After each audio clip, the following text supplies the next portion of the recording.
All this battling. Oh, no drop, no drop. What? Just drop. I did not know how to get them off my screen. Ugh. So I'm back on TikTok, guys. Sorry about that. I gotta figure out a way not to even have those things. Right? The dude didn't even want to drop. Like, no drop, no drop. What? Then I'll just end the live. No big deal. Ridiculous. I wish there was a way to block people that try to come and battle you. Is there a way to even do that? To block people from trying to battle? Don't nobody want to battle? Nobody has time for that? Like, what are we doing?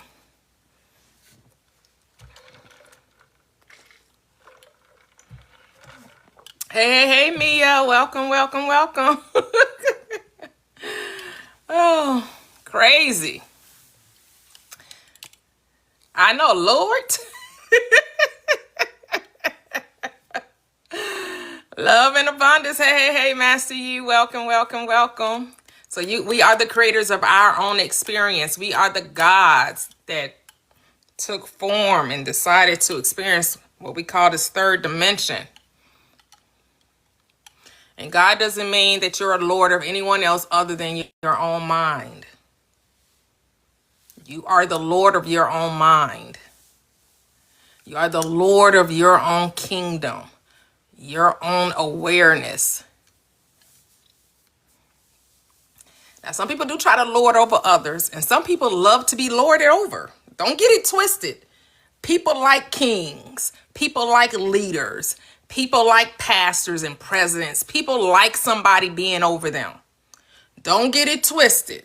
People like it. That's why people don't like that responsibility. They like having someone to blame when ish go left. When stuff don't go right, they like to look and see who they can point the finger at, and they refuse to look at the man in the mirror. So it's a reason why we have kings, we have royalty, nobility, why we have presidents and leaders and bishops and pastors and all of these people with all these titles. There's a reason why people have managers and all of this. It's a reason, because people don't want to be responsible for their life. Thank you. There's a reason. You have to decide what side of the aisle you fall on. What side of the aisle? Do you want to lead or you want to be led? Hey, Bonsai. Welcome, welcome, welcome. Hey, Cheryl. Welcome, welcome. I know, right? I know I accidentally hit the wrong thing. I wish it was a way I could block people from coming in trying to battle. You get those a lot, and you have to decline. I just wish it was a way that it wouldn't even come through. Block all people that want to come and battle. I don't have time for that. But I hit accept instead of hitting decline. So I had to take my own advice. Remember, I made a video about no rush. You don't have to rush to do anything. Take your time. Easy does it. That's what I got to do when those requests pop up. Take my time. Pay attention to what I'm doing. And hit decline. Hit no. And as I was saying, Manifesting Wednesdays, manifest is something you always do. It's not something you have to learn how to do. You just have to decide what you want. This is what we said Saturday. Decide the what. Not the how, not the when, not even the why. You don't even need a reason.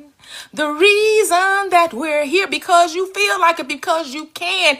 That is the only reason you'll ever need. So then you don't need one. You need no explanation, no justification. Just, I see it, I want it, I have it. I see it, I want it, and I have it. I see it, I want it, and I have it. Right? And the best part about this is you don't have to manipulate anyone. You don't have to coerce anyone. You don't have to control anyone. All you have to do is decree and declare, and then people will willingly come show up. They will think it was their idea when you will know it all streamed from your own consciousness. But people will think they thought of it. They will think, oh my goodness, I don't know. I just want to help you so much. I just want to give you this. I just want to appreciate you. I just want to do these things for you. People won't even know why they are showing up, but you'll know. You'll know why they are there. And you didn't have to knock on their door. You didn't have to do no persuasion, convincing. You didn't have to use flowery words. You didn't have to gaslight nobody. You didn't have to gas anybody up. And that's something I learned, guys. That was a lesson I learned. I learned this lesson last year, early last year, about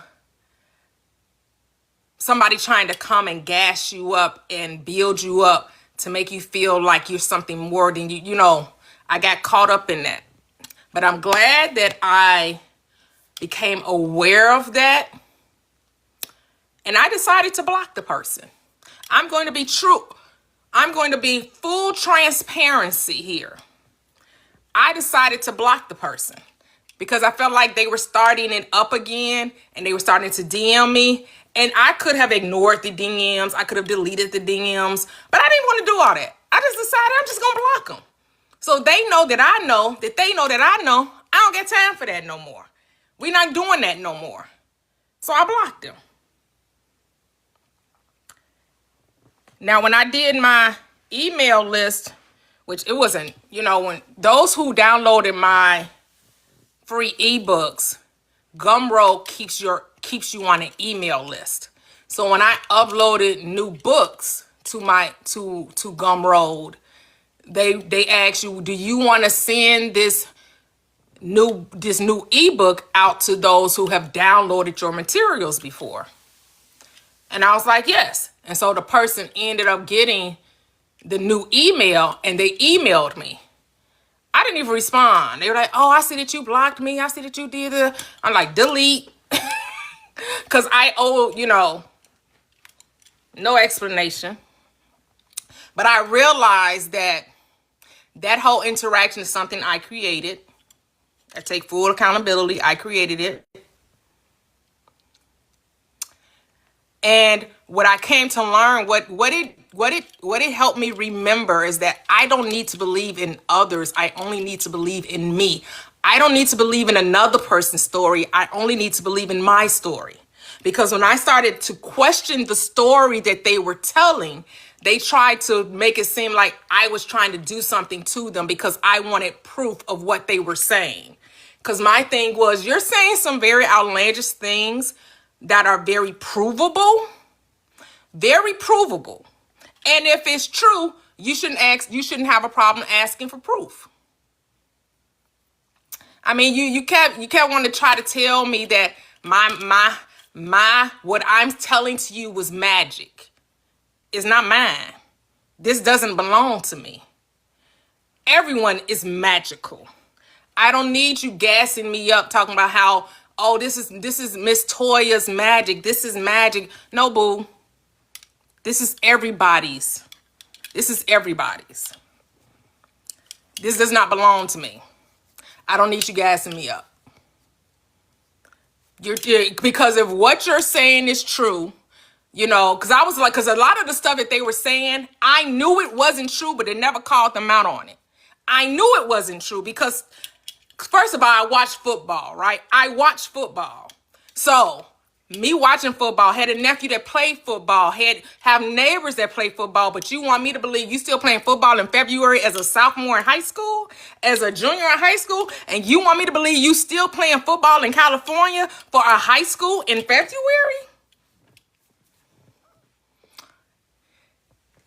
And then telling me you getting NIL contracts in high school? But I was just supposed to play the game. I wasn't supposed to question it. I was just supposed to believe everything they were saying, go with the dog and pony show, believe everything and not question it. Too old for that. I don't gotta pay them reindeer games. Like, what? And they were starting to start it up again with the, oh, he's telling everybody he's not, he's in school and he's not, doing his work, and he's helping everybody. And he's standing up to 3, 2. I don't even know if these people were real. Never saw a face, only heard a voice. I had no idea of the, and again, like I said, I know I created it and what I learned from it. Because this is part of manifesting too, right? This is part of manifesting too. What I learned from it is that I never have to buy into another person's story. And when you try to add me to your equation, that's when I got to step out. Because I have nothing to do with your manifestations. Absolutely none. Your manifestations is your manifestations. You should take full accountability for your manifestations. You should take full ownership for the things you bring into your experience. That's why when people come and trying to say, oh, Toy didn't do anything. I'm just sharing with the information that's been out here since time, millennia. Since man has walked the earth, this has been the law. That all is mind, that the world is mental, that things proceed from thought. I had to come up with this.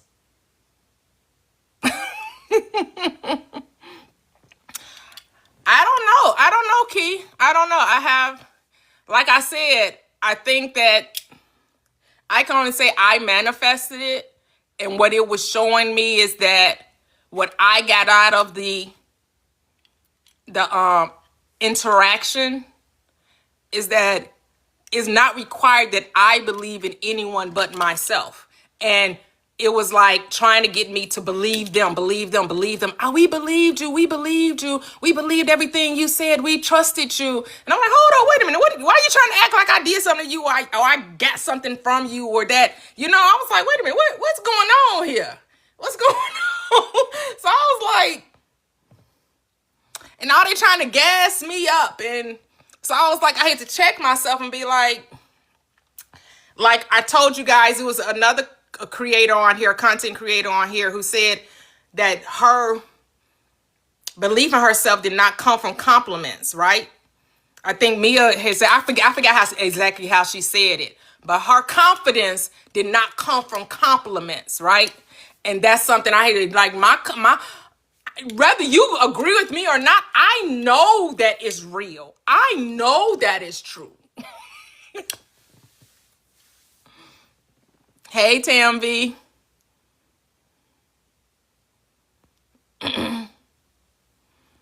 Grand Rising. Hey, Kev. Hey.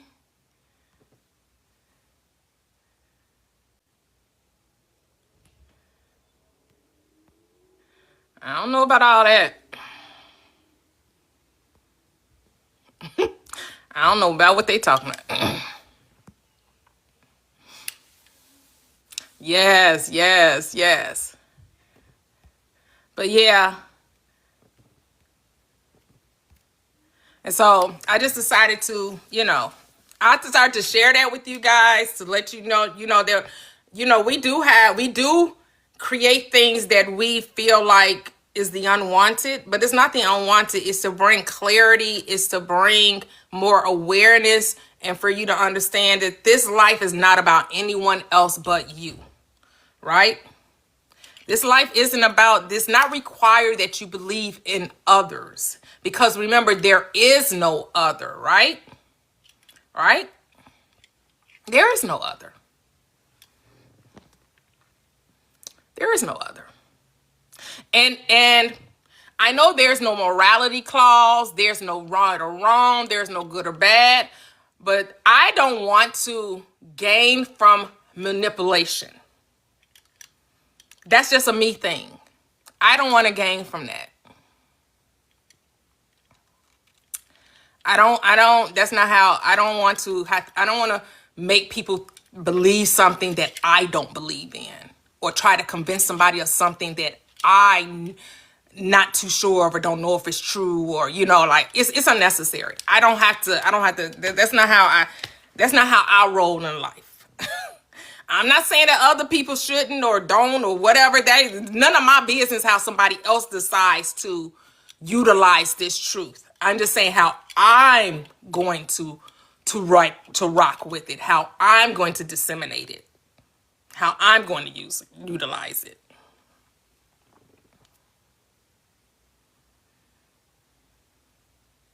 Yes, yes, Ray all day. Hey, hey, hey, hey, welcome, welcome, welcome.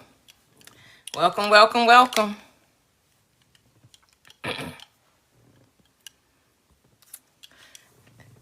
So manifesting, and then we can always rewrite, right? We can be revisionists, right? We can revise stories, right? And anytime we have the ability, you have the choice to revise or not, right? Any situation, any outcome, any interaction that you just don't like, you get to revise it. You get to change the story, change the narrative. And it's the same steps here. Decide, acknowledge, believe, receive. It's the same steps. The steps are always the same. They never change. Regardless if you're starting from scratch or you're revising a situation. You're deciding to revise it. You're going to acknowledge what it is that you want. You're going to believe you already have it, and then you're going to allow it to show up.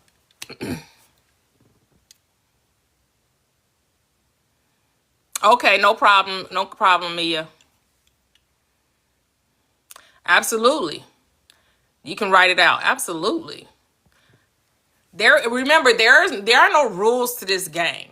There are no rules. No rules. It's just when people try to say, well, when you write it out, that makes it stronger. Okay, if you think that writing it out makes it more powerful, there are plenty of people that have manifested and never wrote a damn thing down and have gotten amazing, mind-blowing manifestations with never putting an ink pen and getting out a white piece of paper and writing it down.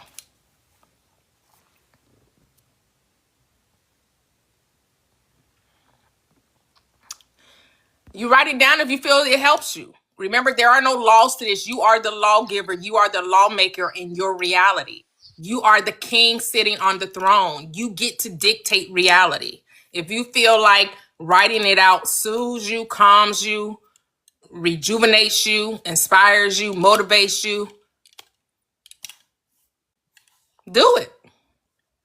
Hey, hey, hey, Dorier, how are you? Good day, good day. Thanks for the book on Gumroad. Oh, you're welcome. You're welcome. I How have you appreciate. been? I'm doing excellent. I go to Chicago Lighthouse for the visually and where they do visually impaired and the blind, and they've been around before I even was here. so Okay. anyway, so they have a grant where they do internship. Mm. That's like 200 hours, but it's extra money. So I went on an interview yesterday. And when the lady asked me a little bit about myself, and I told her, and when I finished, she was like, "Damn, that was good." All right. And so, Ate with that, huh? and so then Martha, the one that's over everybody, so I went back and I saw my caseworker upstairs, and Martha walked with me. So the caseworker said, "How did you do, Dory?" I said, "Oh, I did awesome." I said, "Yeah." He said, "So what's the next step?" I said, "Oh, they're gonna be calling me. I gotta take a background and a drug test." She said, "Well, wait a minute, Doria, you kind of jumping the gun, ain't you? First they got to make you an offer first, and then that comes afterwards. You haven't even been made an offer." I said, "Yeah, I'm good." I said, "You have what you say you have every time you say you have it." I'm like, "I got this," and I got an offer yesterday. Look at that. Look at that. Let's go. Now my friend that's blind, she goes there. So she saw Martha. She said, "Yeah." She said, "Yeah, I see your friend was here, Sandra."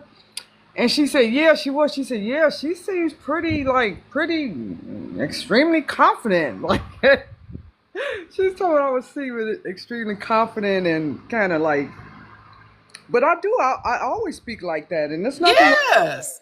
It's that. nothing, absolutely nothing wrong with that. I'ma always speak, cause I'm like, I already know how it go. I've been following you for a while, and I know my words are very powerful, and I can get anything I want. I just have to it all starts with the mind, and then all I have to do is just tell myself I got it. So she probably was like, wait a minute, they haven't even made you the offer. I didn't jump to the fingerprints and the drug test, but I guess that's just my mentality, because everything I want and I don't even have to speak it. I could just think it and it's there. So, people can say I'm cocky or too proud or whatever, but no, it's real. It's This is real. this is really, really real. It And is. it all just decides just what you speak out of your mouth. And what I'm realizing is that, you know, everybody got a story to tell, okay? And I have empathy and patience, but when I see my associates draining me, they come, with the Debbie Downer. I can't tolerate that anymore. It's like I can't that energy around people. So if you're not smiling and everything is wonderful, everything is beautiful, and I know we all have tough times, but it just seems like that my patience is not good with that negative energy anymore. That's all that come around. So I'm kind of, like when I'm on the phone with my friend and they telling their story, and by the time I get out the phone, I'll be like, "Whoa, I'm glad that call is over with." I can't do it. I just can't sit there and listen to you just complain all day long. But I guess I'm just growing up. Yeah. Yeah. Anyway, Yeah. thank Yeah. you for all you do. I appreciate you and the family. And Thank you. I'm What just, books did you get? Did you get them? uh, yeah, I got, Oh, you went out. You went out. Ah, maybe she got a phone call. oh Hello? no, Did you get a phone call? I was trying to read Gumroad while I was talking to you to Oh. tell you the books that I have. So I had brought all three of them, earlier, but what book did you send us, uh, that they asked that was Oh, the, I got three more books. They're for children, but they're directed towards children, but it's of course for all ages. It's called A Recipe for the Radiant Life, The Recipe for a Wonderful Life, and then The Art of Revision, Grandpa Alex secret recipe or secret ingredient rather. oh, okay, I don't know if I got that. I don't They're know if they're I got they're that. like short stories, but they're based off my book, The Recipe for Life. The four steps here. They're based Okay. off that, and they're for Okay, so children. I have to check because I brought all three of your books, at the beginning, and so Hmm. I was on Gumroad then with all your books, so I have to probably see they probably farther down in Gumroad because my Gumroad is so filled up. Oh, is it? It's like so I got so many gems and stuff. So and Yeah. another thing too that's that's been really helping me is that I've been kind of fasting. I was like, okay, it's time for me to I'm cleaning my liver, as they say, and my detoxing. So what I've been doing for this is like the fourth week is doing like celery juice, Mm. cucumber juice, carrot juice, apple juice. So I chew nothing. I'm just drinking liquids. And like, I was having, I got the a torn meniscus in my left knee. Mm. And so I was feeling like pain in my left knee, and I remember my sister was telling me anytime you feel pain, it's because inflammation. And since I've been fasting, all of that pain has went subsided. I mean, I'm doing so good as Beautiful. far as detoxing myself and clearing my head. So next Tuesday I'll be starting back to Hmm. kind of eating slowly and stuff. But I'm really really doing good with that, and I know it's not difficult, so I'm not going to say it's not difficult for me, but it takes a lot of discipline, put it that way, It takes to it just takes have, decision. right. But I really like that juice, and I really love that celery juice that tastes good, and And carrot juice. Oh my God. And beet juice. I love beet juice. I love carrot juice. I said, you know what? I can live like this. Mm. You know, it's really good. So I'm proud of myself. Yeah, yeah, that's beautiful. Yep, yep. So thank you for listening and thank you for all Oh, you do. I yes. Well, really thank you for appreciate it. sharing. We love that manifestation story. Yes, you got that intern. Go ahead, girl. That's what's up. I know, right? Yes, yes. And you and your story encourages others to just they to remind themselves that they get to have what they say, right? You said it was yours and it was yours and there was no doubt there, right? You didn't even question it. You're like, yes, the next step is Right. to do this and that, right? Like that's the next step. Like why wouldn't I be going to do get the fingerprints and get the drug? Like that's the necessary next step for accepting the position, right? Like of She said, course. she said, I skipped the email for the offer letter. I No, skipped that. you were acting as though you already had the offer. That's how we said. That's the assumption. You went to the end. Like this is job already mine. Yeah, she looked Yes. at me. That was too funny. Like, wait a minute, hold up. You haven't even got the offer letter yet. You jumping the gun. Oh my God. I see why she probably was like, but I guess I didn't look at it But like it that was until natural to you. It was natural to you. You was just like, this is just right. This is what Neville got to talk about effortlessness, right? It was effortless for you to think from that place. Right. There was no I didn't think, coercion there. There was no manipulation there. It was an assumption. Your assumption, though it was false to your friend, whoever that was saying that to you, because you persisted in that belief, it had to be a fact. no, actually, it was the lady that's the head over there at the lighthouse. She's the one Oh, that the one that was hires interviewing everybody. you. No, she sat in there, but these other two people were interviewing me, but she sat in Gotcha. there observing. But she's way up there, like hires everybody. Mm. You know, she's like really big. So Okay. my talking like that, that kind of probably surprised her. Right. She's like, well, let me go ahead. Go ahead. Let me just go ahead and go ahead and do what she said. She couldn't even resist it. She couldn't even that, resist it. that was that was really good. But yeah, I just sit back and I just listen and all I just say in my mind, 24/7. I can't judge anybody. Don't look outside myself. So I'm constantly saying that. Don't judge. You can't judge nobody. Don't look outside yourself. Everything, whatever happens, is you.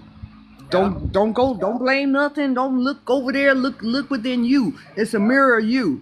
So Yeah. I'm constantly telling myself that. I tell my friend that because she constantly complaining about her partner. I said it's not her, it's you. It starts with the mind. Change your mind and she's gonna change. Just see what I say. So I'm just trying to just make sure I just don't concentrate on me and don't blame nobody but myself. For everything, anything that goes on in my life, it's me. Yep. Yep. Nobody else. If I can Beautiful. keep, if I can hold that thought and then don't judge, accept people as they are, no matter what. Love it. Love Let it. them be. Let them be. So I'm good. Love it. Love it. I love you, and thank you for all you do. And I you. Oh, thank you. Love you too. Oh, this is amazing. Love it. Love it. Love it. Yep. Great reminder, Dorier. Thank you for reminding us, right? Because everyone is our mirror. Everyone is our reflection, right? Reminding us of this law. We're just here reminding one another of who we are, right? There's no greater, there's no lesser. We're all just mirrors, right? We're just projections of the I am. It's a beautiful, beautiful, beautiful thing. It's a beautiful, beautiful, beautiful thing. And you just have to decide what you want. All right. She decided she wanted to do the intern with Lighthouse. So she got the intern with Lighthouse. You know how simple that is? That seemed too simple. The reasoning mind wants to question that. Like that's not how it goes. That just sounds too easy. It is just that easy. She didn't get in her way. She didn't try to reason it away. She didn't try to explain it. Didn't try to justify it. She just decided that's what she wanted, and then it became her reality.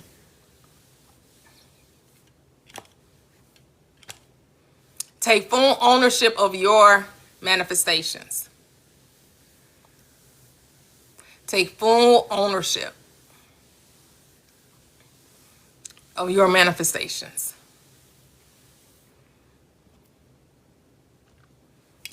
And then just decide what is it that you want. It's so simple. It's so easy.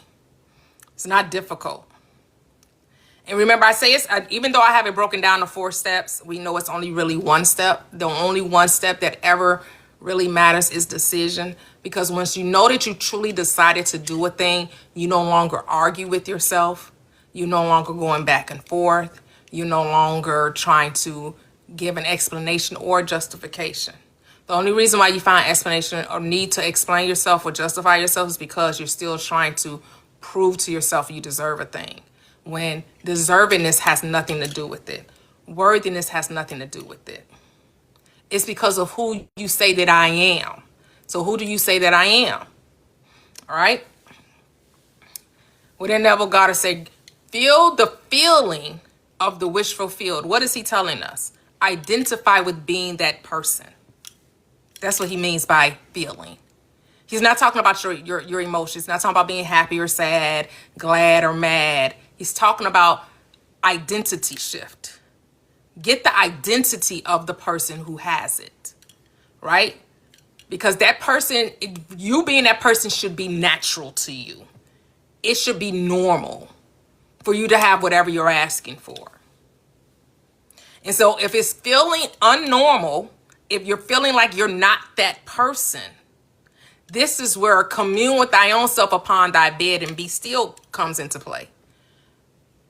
Because now you got to talk to yourself. You got to remind yourself you are that girl. You are that guy. You are whoever you say that you are.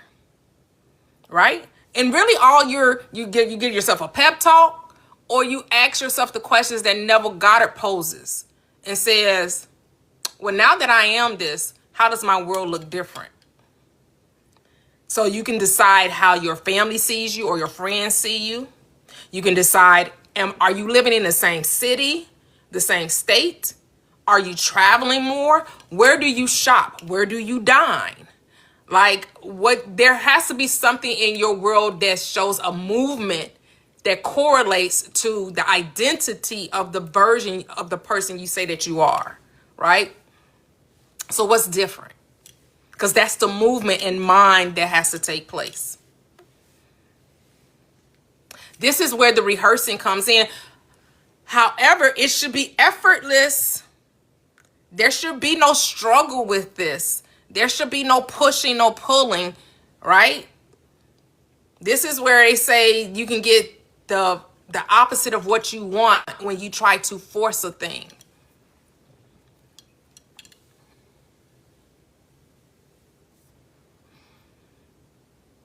It's really none of their business.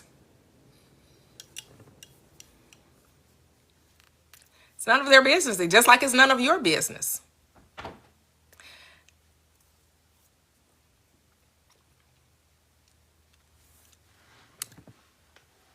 And you have to ask yourself, why are you telling others about it? That they have to question, right? So if someone's like, well, how are you going to do that? Don't worry about it. It's for me to know and for you to find out. We heard that before, right? Don't you worry your pretty little head about it. It's for me to know and for you to find out. Just watch me, boo. Sit back and enjoy the ride.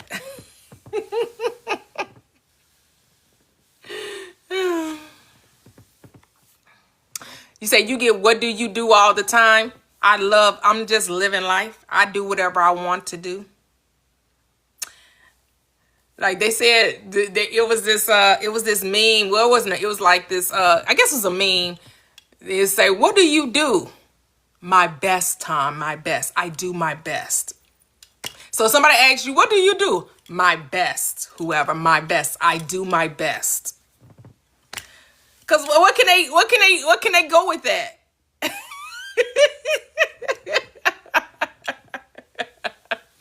You say that. That's all I can do. That's all you're required to do. Your best. And your best can just be chilling like a villain. Laying like veggies, right? You could just be laying, like, you know, because we think it's something that we have to do. But when you know you already have it, what is there to do?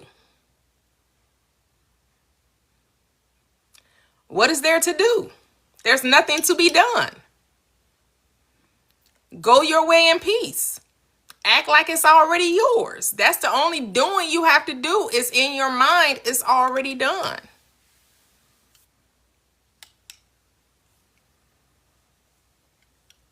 So decide what you want. Recognize that it's already there. Accept it as true for you. Make it real. And here's the thing, the moment you decided, this is how you, because these 4 steps are really just one. Because when you have truly decided that a thing is yours, there is no more argument. But if there's still an argument, if there's some doubt, if you're wavering, if you're questioning, if you're thinking that you have to explain it, you haven't decided. That's how you know you haven't decided. Because when you know that you decided, like you've had situations in your life where you have made a decision and there was no going back. That's how you know that you know, right? When you have this, when you decide, oh, I'm doing this, you know, or I'm losing this weight, or I'm going to the store, I'm taking this trip, or I'm going on this date, or whatever it is that you have decided. You knew there was no going back. Then all of those things are rolled up into one. Because now you don't doubt that it's coming. You don't doubt that it's yours. Receptivity is with ease. It's automatic. The moment you decide it. People think they've decided, and then they start questioning, they start doubting, they start wavering, they start complaining, they start worrying. That's just showing you haven't decided. You don't have a made up mind. Because that's what a decision is, a made up mind. That your singleness. You're single minded. If you're back and forth, your mind ain't made up.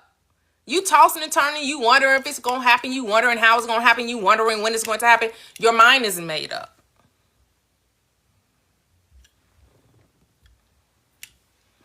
Yep. Hey, Chrissy. Yep. So that shows you where you at, right? And so you want to get to the place of decision.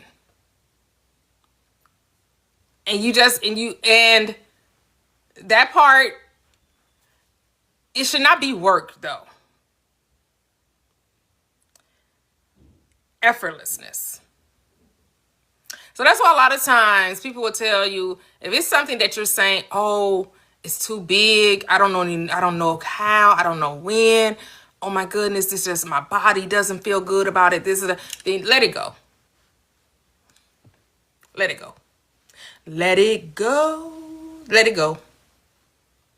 No force. It should be effortless. No pushing, no pulling, no strain, no struggle.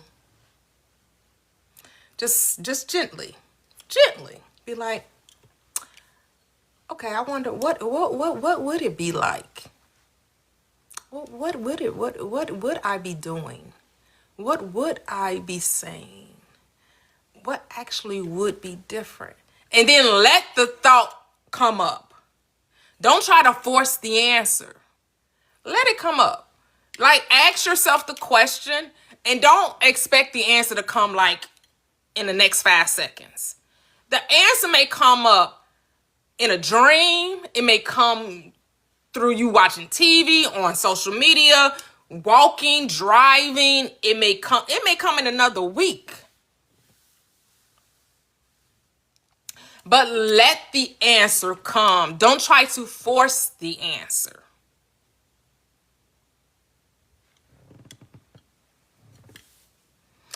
It's no different than how the manifestation. Because here's the thing, your question and your desire, the answer comes in the same way when you least expect it. But it always comes. People try to force answers. And they try to force themselves to visualize it. And they're like, I've been imagining it. But it still hasn't come yet. I still don't feel good about it. I'm still wondering how. I'm still looking for the when. I'm still looking for the how. That's because you're trying to force it. That's unnatural. You're still trying to make it so. You thinking your imagining makes it so. No, your assumption of it makes it so. The moment you assume that it was yours, whether you could imagine it or not.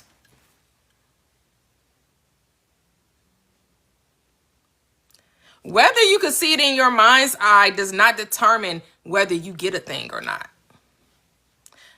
It's your assumption. It's your decision that is yours made it yours.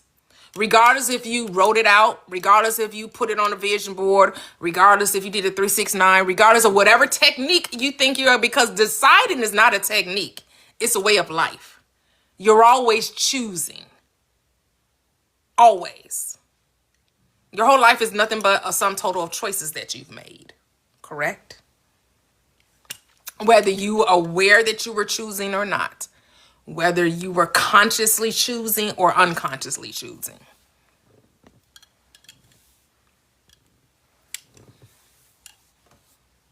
Let the vision come. Now try to make the vision. Let it be.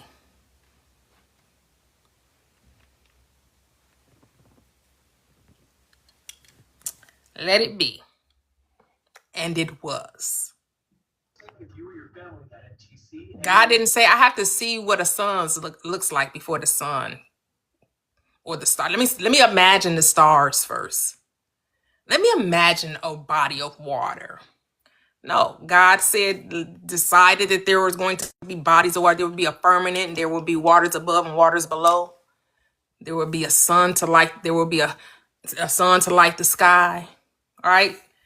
There would be trees and grass. Didn't have to imagine it. Just decided that it was, and it was. Hey, Kevin.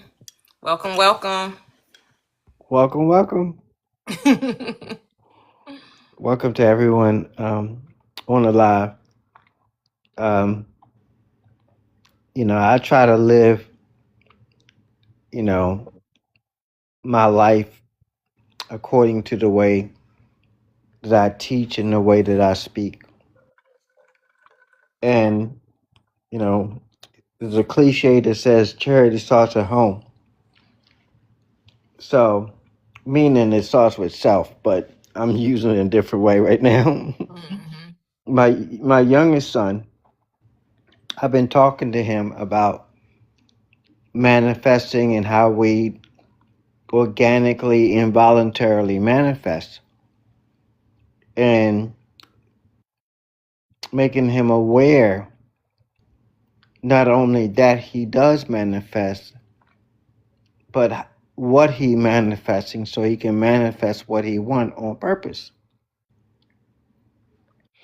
So I said, you don't have to try it out with something big. You can start small, something, seemingly insignificant to others, but significant to you. So he said, okay, Dad, I'm going to do that. I'm going to try that. I said, okay. So he told me yesterday morning, he had to get a rental car because he's having some work done on his car. So he had to catch an Uber to where the rental place is. And he said he decided to try manifesting on purpose. So he had the money to pay for the Uber, but he didn't want to pay for the Uber. He wanted to manifest it. So he made up in his mind, made the decision, and ordered the Uber and came, picked him up. and took him to the rental place. And then when he got to the rental place, he was trying to make the payment and it wouldn't go through. Like there was a glitch or something wrong with the system. So the driver said, "This ride is on us. Enjoy the rest of your day." Nice. And he said, "It works." You know?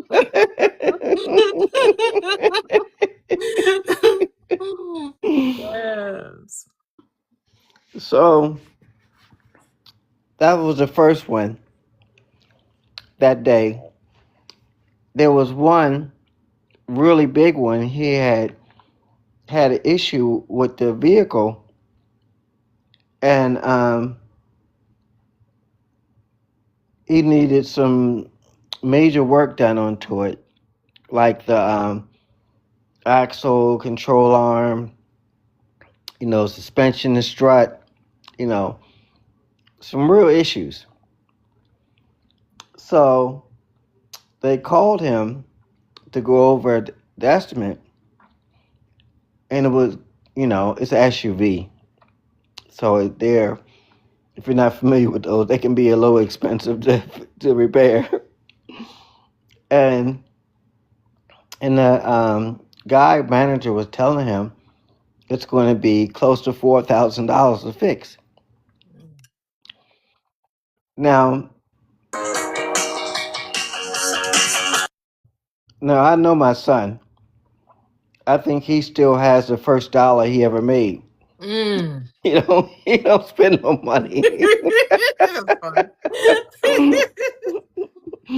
To the point, I think when he was about 15 or 16, he was in school and he was working 2 jobs.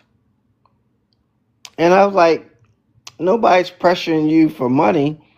You stay here free, you eat here free, whatever. You don't have any bills. Why are you working 2 jobs? And he was like, that's what I want to do. And I said, okay, I left it alone. We would go to the movies and I would buy a ticket and he would turn to me and he's like, where my ticket? I said, oh, let me move out the way so you can pay for your ticket. I'm sorry if I'm blocking your way. That's just how he is. He's really tight with his money. And he makes, he's 24. He makes over 100K a year at his job. So he has money, right? Mhm. But he didn't want to pay for the expense.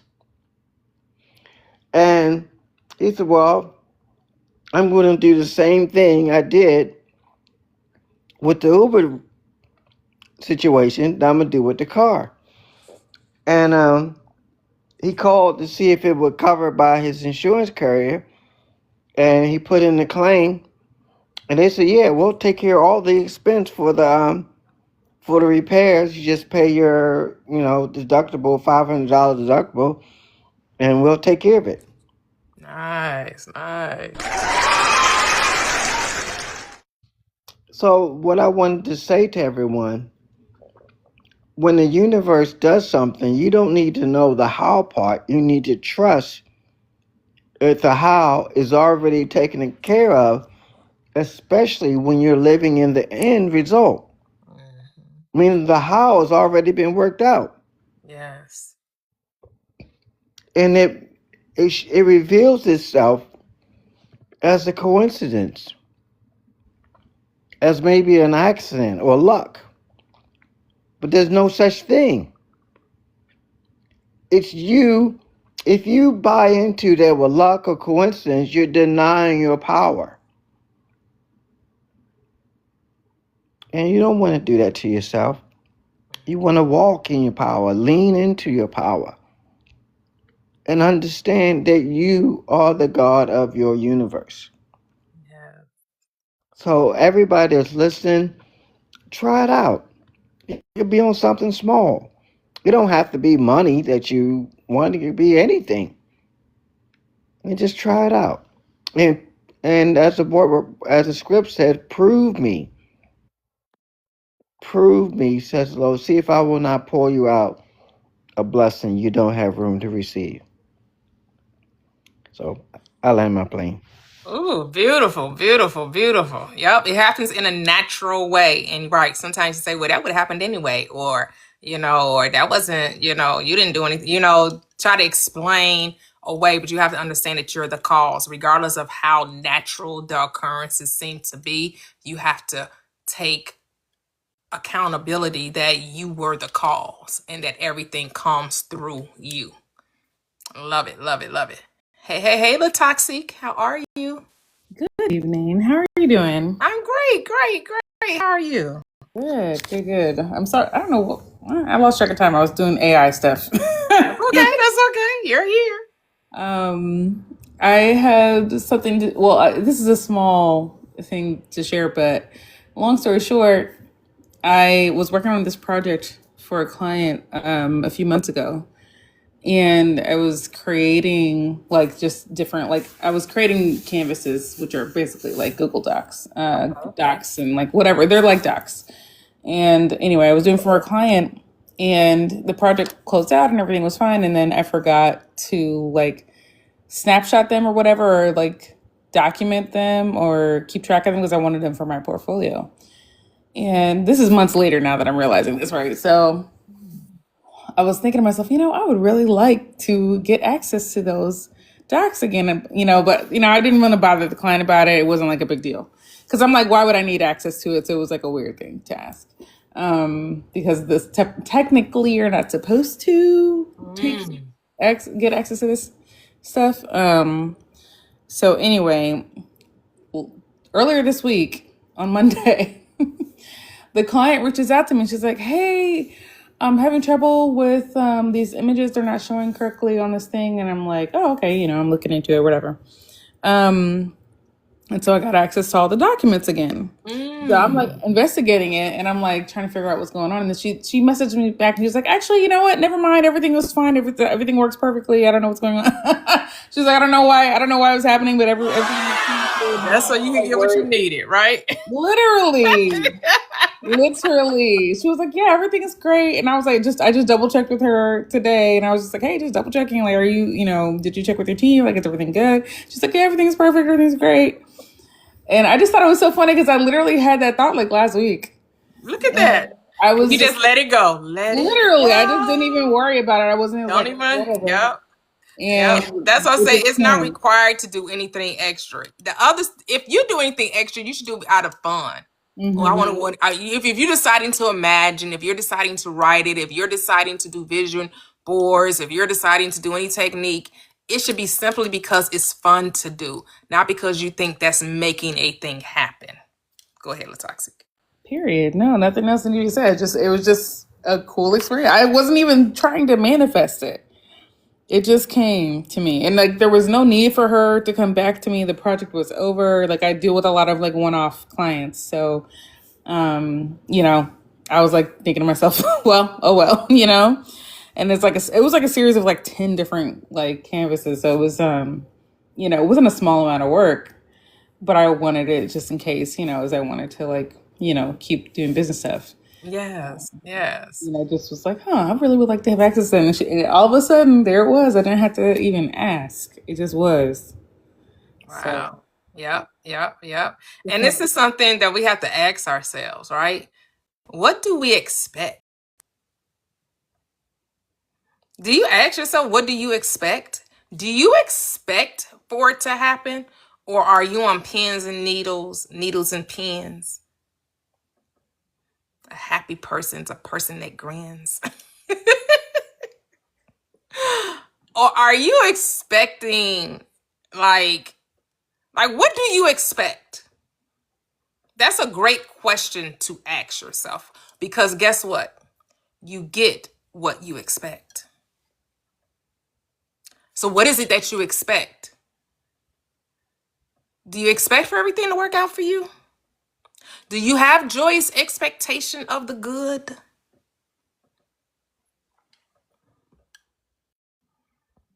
Do you? Do you really expect things to work out for you? Or are you bracing yourself and trying to hope that nothing goes wrong. Because that's not the same.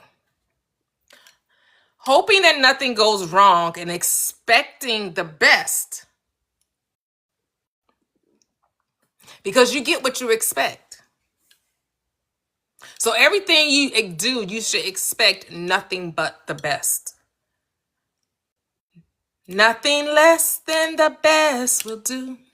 I gotta have all your love. 99 and a half won't do. I gotta have all right. 99 and a half, that won't even do. And some people would gladly accept 99 and a half. People would accept it's close enough. Something better than nothing. We've been trying to think that way too, right? We've been trying to compromise. Because, almost is good. Is good enough. Close enough is good enough. But why are you taking less than what you've asked for? It should be this or more, not this or something close to it.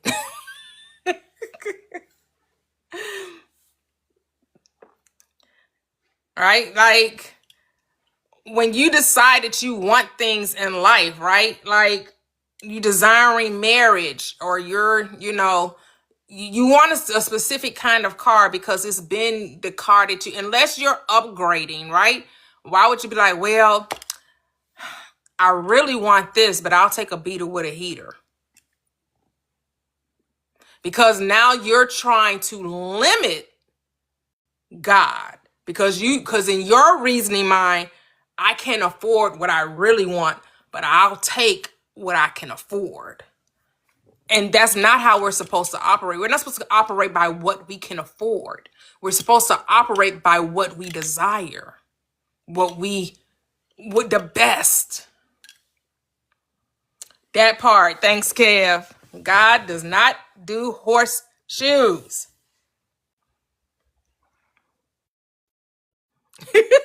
Mia said, that's a good question.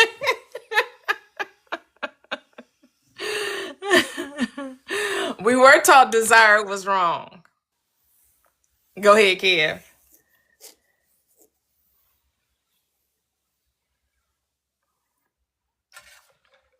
I invited him back up. Oh, okay.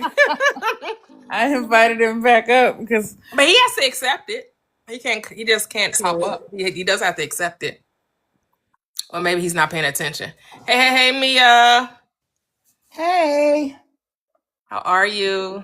I'm doing good. Just getting off of work and everything, and I just been listening. And that's a good question you had asked. So I'm gonna mute up real quick. I'm not ready for my question. I'm feeding my cat and everything, but I'm listening. Okay. Yeah. Because I had to ask myself that question too. Like, I was listening to a Joseph Murphy affirmation, and it was like on repeat for like 40 minutes. And he was saying, and part of the affirmation was that I have a joyous expectation of good. And I'm like, because I don't think I ever really thought about the expectation. I was like, do I ever really think? Like, I know when I decide something, I know it's done. But do I always have a joyous expectation of good things always continuously, effortlessly showing up? I don't think I ever really thought about it. I was like, that's something I need to be more aware of. Remember the power of awareness. I think there's a book about that, right? Yeah. Being aware of what you're being aware of. What are you expecting? Right? What do you expect? Just on a daily basis. Every day you wake up. What do you expect? We should be expecting nothing but the best. We should not be settling for anything less than good, than great. and not to go by appearances, right? We're not supposed to let, oh, this person cut me off. I said today was going to be a great day and they cut me off. That don't make your day miserable because somebody cut you off. Like, if that's all it takes to put you in a bad mood, like, what we doing? Hello, Daniel. How are you? I'm all right. What are we talking about here? Manifesting. How do you do that? You naturally do it. It's not a how, it's a what. What's the method? Decision. And you decide all the time, right? You make decisions every moment of your life. You're always choosing something, correct? Yeah, is it like lucid dreaming or getting into a flow state, or I don't know, I'm just curious. No, you see those steps on the screen? Yeah. It's based off Mark 11 and 24. Are you familiar with the script in the Bible? No, educate me. Okay, the script says, therefore I say to you, whatever you desire when you pray, believe you received it and you shall have it. So those four Okay. steps, your desire is your decision to have a thing. Your prayer is to acknowledge the thing, to recognize that it's possible. Step 3, to believe you received it. That's past tense. You have to act as though it already belongs to you. And then you Oh, that, yeah. and then you let it show up, which means you receive it. Now, what needs to take place automatically takes place for the thing to come into your life. That's a really good thing to live by. I was just curious. I don't mean to just chit chat or anything, but yeah, have a blessed day. And Oh, thank you. You yeah. did so. Okay.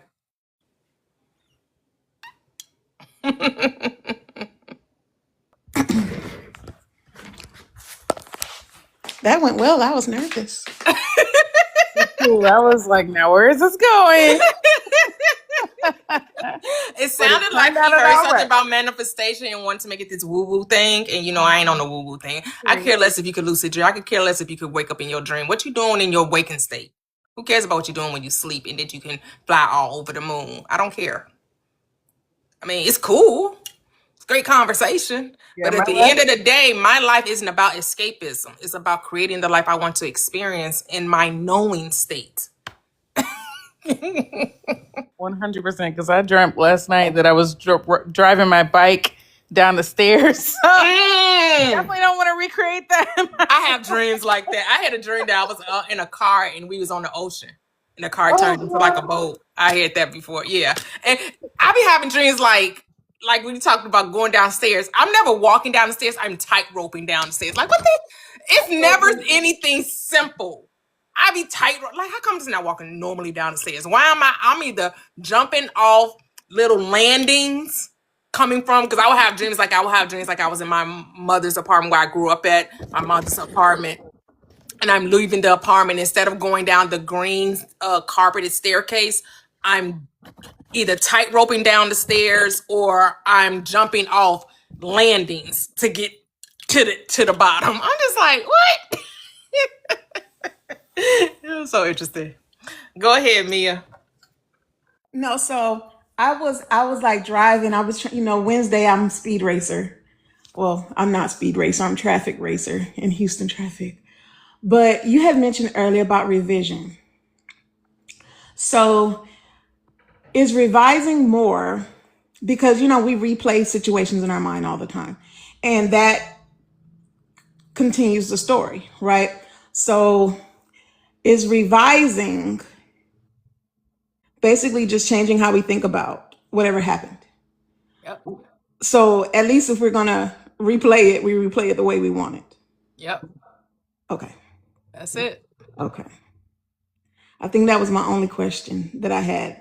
Me and my ADD, and I couldn't write it down. So I was driving. So I was like, okay, because the revision thing, because I work on that, but because I have an issue with replaying things. Okay. And ruminating. Okay.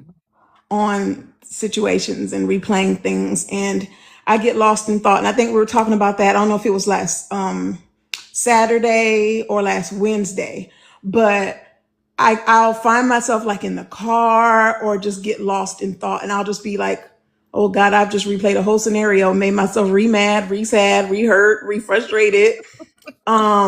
So kind of that feeling of being in the moment, right?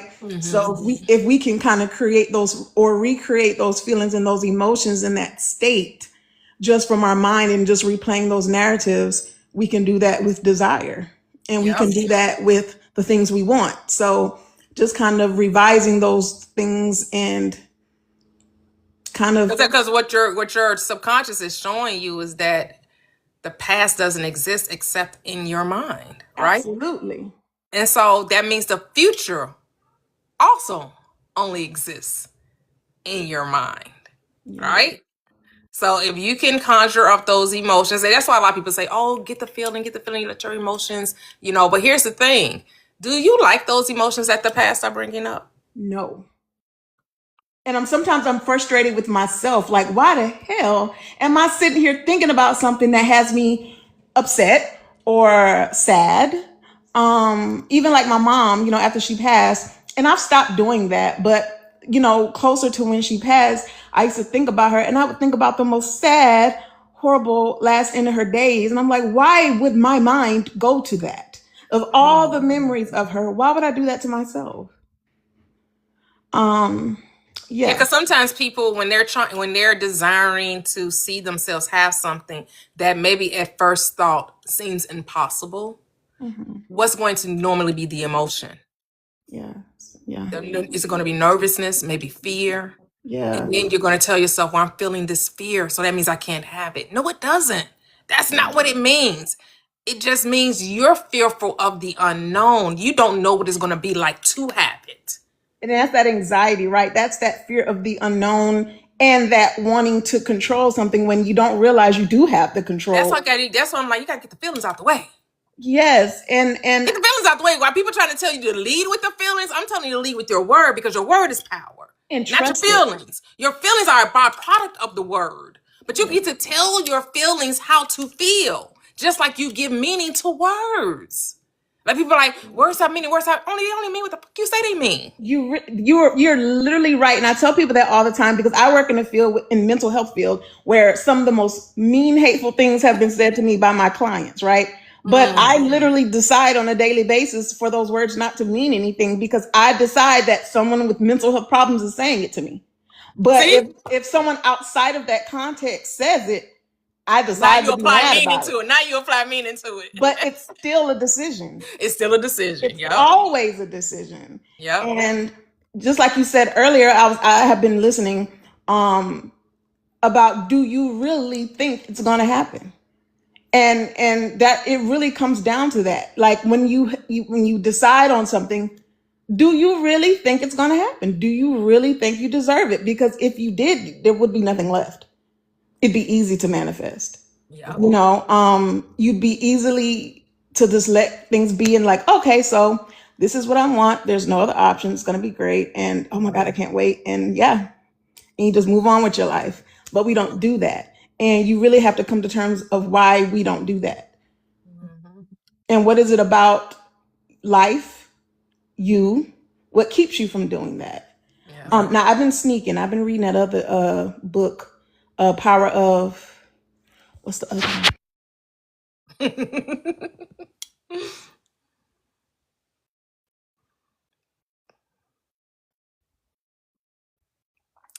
I'm back. The Power of the Subconscious Mind. Okay. That was the book we read. We read that book too. I think it was before I joined the book club. Oh, okay. Okay, so I feel like that might. That was the second book we read. Yeah, that was Dr. John. Yeah.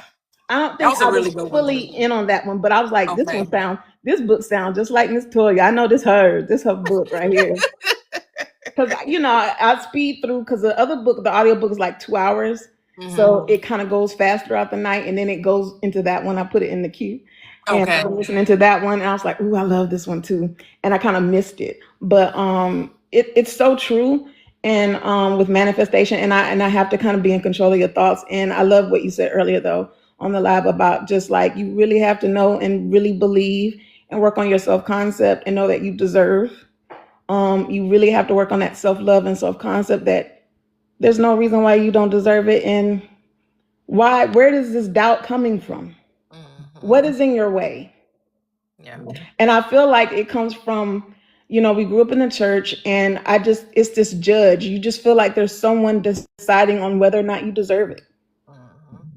Am I good enough? And it's not me who decides it. Yeah. And you grew up thinking that something bigger than me decides whether or not I deserve a good thing. And it's hard to let go of that, I think, at times. And when it's really you decide if you deserve a thing. And there's nothing, you need to forgive yourself.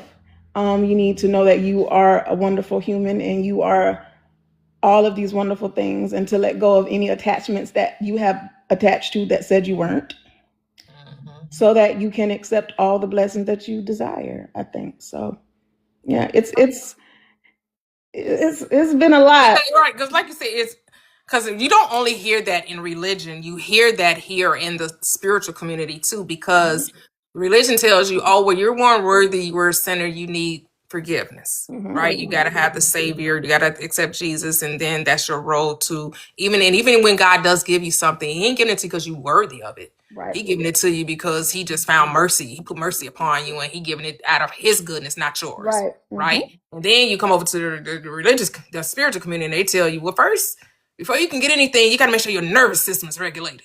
Yep. And then before you get it, you got to do some inner work, and you got to do some Shadow work. Shadow work. You got all this work. Yeah. And you got to this is why I like the send me script $1,000 because what did you say? And send me $1,000. Because you can't do that work on your own. You need assistance. You need a mentor. You do. You need a coach. You need a guru. You need a master. You never are enough on your own. Never enough. Ain't that doesn't sound like religion? It does. I'm very much sound like oh, you always need something outside of self. You just ain't never enough. They'll give you everything in the video and then sell you something, and you don't even realize you already got it for free. Right. When you start deciding that you want something, you just have to give yourself the grace and say, I don't need a reason. I don't even need to know why or how I got this erroneous thinking. Who cares where it came from? It's erroneous.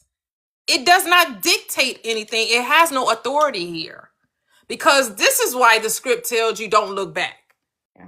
Don't be trying to figure out, well, how did this get here? Or why did this happen? Because then you find yourself going down a rabbit hole. Because yes, you can find 10,001 reasons why someone told you can't have the thing. Well, it's my parents. It's my religion. It was because I'm black. It's because I'm too short. It's because I'm overweight. It's because I'm not light enough. It's because I'm too dark. It's because I don't have a man. It's because I don't have the education. I don't have enough money. Like you can have 1,001 reasons as to why, when none of that shit matters. No. It absolutely has it doesn't matter. That's like your child asking you, why you love me? I don't know, you my child. Do it matter? Do I need a reason to love you? Ask your husband why. I mean, and I've been the woman that, sometimes you be like, why you love me? And it's hard to answer that question, even if you love them so much. It's like a dumb question. I don't know, I just do. So it's just like, why do I deserve these things? Because you're you. Stop asking.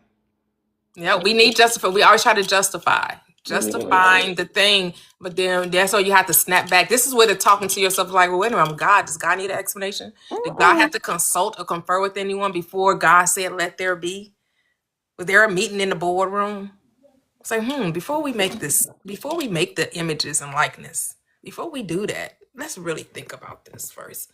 What's the pros and cons to making this thing come forth? And it was really God's imagination. Like daydreaming is the most fun thing. God does everything because of what? It was. Because He can. So just like your desires, you want them because you can have them. Yeah. Because you can. You don't need any other reason, because you can. And that's what submission is, right? When you submit to God, just like, people say, like, you submit to your spouse, it's that trust, that blind trust that you got me. I can go to sleep while you driving us 200 miles and trust we're going to get there when I wake up and we're not going to be in a ditch. That's trust. That's that blind trust. So just like you would submit to your spouse, it's like, I trust that you got me. I trust that God got me. I don't need to know all the ins and outs and be babysitting and every little thing you do, because a lot of us do that to our spouses. We don't trust our spouses, so we feel like sometimes we got to babysit the We don't spouse. speak French over here. I don't We, we, we don't we touch women, trust. I don't, right. We don't do that. Them, I don't know about that life. I trust my husband. yes, you trust your husband, and you get the fruits of that, right? Yes. Right, but they, but you know what I'm saying, and that's what submission really is. That people don't understand that it's trust. Because when it comes down to it, it's not really you not trusting them, it's you not trusting you. Because you don't think you made a good choice. Because why are you with somebody you don't trust? Exactly. That's your choice. But at the end of the day, it's really you not trusting you. You didn't trust your choice in being with this person, right? So that's why when people talk about the SP thing and they get to talking about I don't understand, I'm trying to make them do this, I'm trying to make them, you have to ask yourself, why you got to be with somebody that you got to make them do? They don't want to do. Why are you with someone where them treating you less than what you know you deserve or know what you should have? If they're giving you less than that, you have to ask yourself, why are you accepting of that? Exactly. What is it about me that thinks this behavior is okay? Exactly. And that's why I don't want to get off the subject, but that's why, in relationships. Never off the subject. All things are on the table. And I'm in the dating world, and sometimes I get a little bad rep, but I always say, like, I don't believe in asking I don't want to ask no man for no money or no nothing. That ain't fun. That's not, I want, you know what I'm saying? Like, making someone do something is never fun. You know what I'm saying? You want someone to do things for you because they just do. And, if you have to make someone do nice things for you. Should be par for the course, as they say. So, and it goes to all that. What do you deserve, right? If you really believe that you're this amazing person, man or woman, then you should be treated that way anyway. Because here's the thing. They're doing for you is really you doing for you, because they're just a reflection of you. Absolutely. They're not separate from you. So you have to ask yourself, why am I not receptive to being treated well? It's your mirror. Your friends are your mirror. That's the self-concept that needs to be reconciled. Yeah. You have to start telling yourself that you deserve all the things. And you don't need a reason for having all of the things. Absolutely. No reason. No explanation. Come on, Latoxic. I see you with the explanations. What you got to say? Period. I just and 100% agree. I think, I had an SP that, that I was very much so in love with, and it wasn't going the way I wanted it to go. And I realized, like, why? What am I? How did I get here? Like, what did I do? Because I think I just didn't. I was so focused on that particular person. I wasn't focused on the behavior that I wanted to get. And so, anyway, long story short, as my self-concept grew, then I just didn't even want that person anymore. I was just like, why? No. Okay. No, absolutely not. This one? I don't know. Because I just, my self-concept just grew. And so, now I'm calling into my life a lot of different experiences and relationships that very much show are the value that I, that the standard that I hold myself to at this point. Yes. Oh, that's beautiful. That's beautiful. Amazing. So we have Ray all day. Hello, Ray all day. Hey, Toya. Hey, everybody. Happy Manifesting Wednesday. My signal might be a little weak. I'm not sure. Can you guys hear me? Yes, we can. Okay. So 2 things. First thing, I saw myself so clearly on Monday in the grocery store. So I was going to get those 5-gallon water bottles. So I go into this co-op grocery store, and you exchange your bottles for like a new bottle. And they're heavy, but I am used to getting my own bottles. I am, right? But then this guy who was working there, he was like, "Do you need some help?" And actually, I was feeling kind of down, kind of weak that day. But I said, no, thank you. And then I said, I'm strong. Okay. And as soon as I said that, I was like, "Ugh, girl, like that is the story of your life. Like you are telling the universe you got this. You are telling the universe that you don't need help. I'm walking around like, I got it. And it's like, no, actually, I'm tired and I could use some support. I could use some help. I could use a break. And I was, as soon as I put the first bottle in, I was like, dang, that was heavy. And then I felt a little like dizzy, because I was on my cycle. And then, I still didn't ask for help. So I got the other one because I'm like, well, I did the first one. I could do the second one. So then I get to my car and I put the bottles in. And then the guy's like, oh, I could have helped you. And I was like, oh, man. I was like, okay. I was like, I should have said yes. I was like, next time I'm going to say yes. So it was like me kind of like coaching myself, like, okay, I'm aware of this. Next time I'm going to like accept the help. So next time I know I'm going to be like, yep, like help me. So it takes practice. The second thing is I got an opportunity to go to Ghana this year. Oh, nice. And it's like some family members, but also there might be like a work opportunity too. But as soon as I got the invite, I immediately say, yes, count me in. Okay? I wish I talked like that all the time. Yes, count me in. But so when I said it, I'm like, I like this person. I like how this feels, I didn't even think, where's the money gonna come? What else do I have going on? I was like, yes. So then I don't know if you probably don't remember, but I'm part of this like global writers collective. I joined last year. That's a whole nother story. I think I already shared it, but that started with just a decision, like, yes, I belong here. Yes, right? And then it just happened.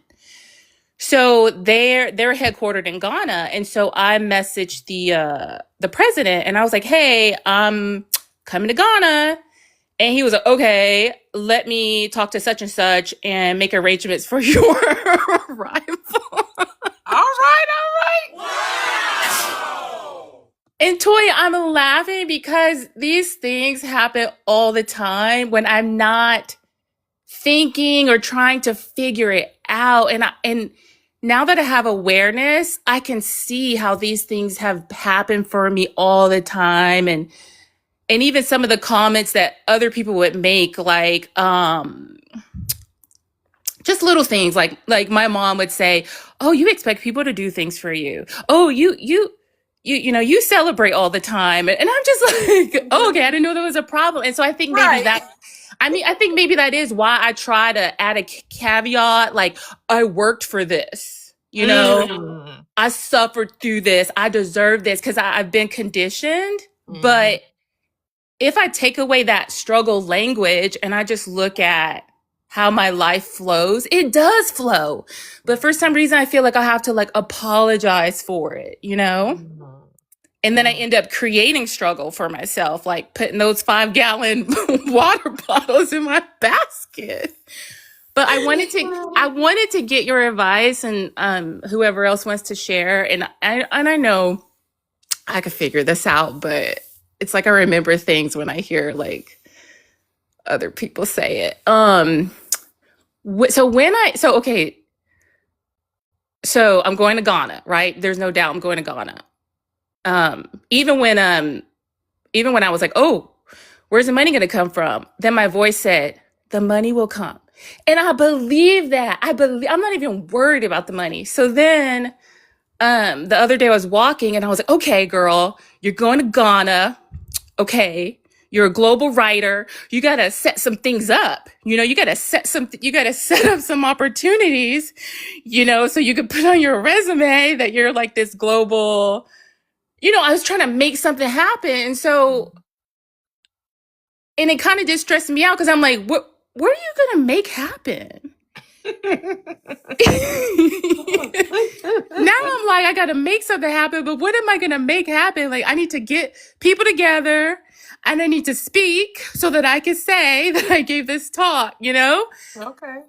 But I'm not supposed to do that, right? What you mean you're not supposed to? Like I'm thinking like, okay, since I'm going to Ghana, So you want speaking engagements? Is that what you're saying? yes, yeah. Okay. What's wrong with that? Well, nothing's wrong with it. It's just me thinking like, how's that going to happen? How is that going to happen? I absolutely have no idea. But it's okay It's for already done. It's already done. yeah. I mean, you've already put it out there, so let it flow. Let it Okay. go. Right? Yeah. You're international, girl. I know I'm Over. international, and it just came from me saying, I think you want evidence of it. yeah, Like, and I'm I think saying this, so I have to prove that I'm that. yeah, it's like what Mia was saying about the unknown. It's like it is a weird feeling because you're like, okay, well, I want this. Okay, when's it gonna happen? Okay, I've never been in this unknown, so how come it's not happening yet? Okay, is there something else I need to do? Like my writing coach years ago, she was like, write from the heart. And now that I'm writing from the heart, I'm like, okay, now my life is supposed to unfold like in this magnificent way. Then now that I'm writing from the heart and I'm not like, I'm writing what's true to me, right? I am. I'm not forcing it. I'm not trying to solve a problem. And sometimes I do feel a What little do you think should be different? It's not like you think things should be. What are you looking for? What do you think should be different? yeah, exactly. It's not, you're not even enjoying. It's like, okay, I decided this. Now it's like abracadabra. I just said it. 2 seconds later, I need to see it. Abracadabra, and it's just like, Yeah. So just know that it's already there. Like, are you prepared to speak? yes, I could speak. I could speak. I could speak. Even if I don't know what I'm going to speak about, I know how to speak. Okay. Um, So why do you think there's something to do then? I don't know. I don't know. I guess you because ready. I'm So in when the call comes, the guy said he's getting you ready to receive your arrival. Uh-huh. Who knows what that means? Maybe you end up speaking there. I don't know. Okay, so just do I nothing. don't know. I don't know. I don't know. This is just But like, the thing is that no one can tell you what it looks like. yeah. Only you can like you said, imagine. Yes, you can imagine you're sitting in an auditorium or at a brunch or at a dinner or at a luncheon or whatever you're at, holding space at a podium or a lectern, whatever the proper term is, giving your speech. But here's the thing, if it doesn't happen, then I'm going to feel like there was something I could have, should have But done. why wouldn't it happen? So that means you haven't decided. You're not decided. But I have Because when to you decide. decided, then how can but you're making an option of it not happening, so you haven't decided. Mm, When there's a probably not, then there's no decision. mm-hmm. There's no such thing as a probably not. What if it doesn't? What? Impossible. That's the double-mindedness.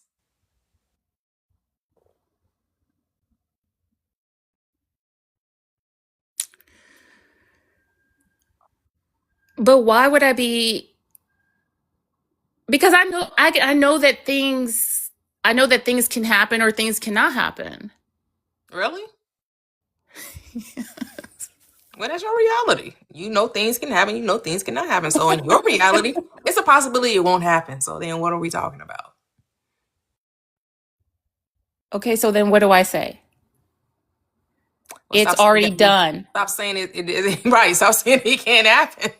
Like, I that's the just start. Stop saying it can happen. Stop saying what if it doesn't happen? Because how can it not happen if it's already done?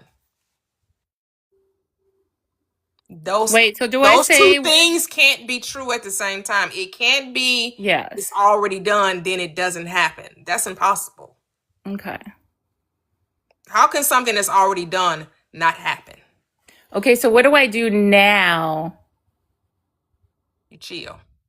You Okay. prepare for your trip. And what else do you do other than going on a trip? What else, are you writing? What else, do what comes natural to do. Go about your everyday in a natural way. But do I imagine what I will be doing when I get there? If you want to. Okay. All right. There's no should. It's whatever you want because it's already done. So your imagining doesn't make it so, and it doesn't make it not so. Your assumption makes it so. Your decision makes it so. Okay. I just want to get out of this program that I'm in. And what program is that? That it's my fault if it doesn't work out. That there's something that I was too wishy-washy about it. I didn't have my ducks in a row. That sort of programming. Oh, the preparing for it not to happen. Your expectation of it not happening, then you think that you're not the reason why it didn't happen. Oh yeah, you're definitely the reason it doesn't happen. If it doesn't happen, you're the cause. No one else is the cause. It's your world. It's your story. And you're preparing for the worst. Remember I said earlier, what do you expect? Sound like you expect for it not to happen, for things not to go the way you want them to go. You expect for like if it does work out, it's like some miracle or something. Yeah, Like, it's like, it's like, oh my goodness, I can't believe it. You can't believe? That may be a one and done thing then. If you think that if you in this state of I can't believe this is happening to me, it won't be happening for long. So I don't think that You're it's gonna like be right. it's not that I think that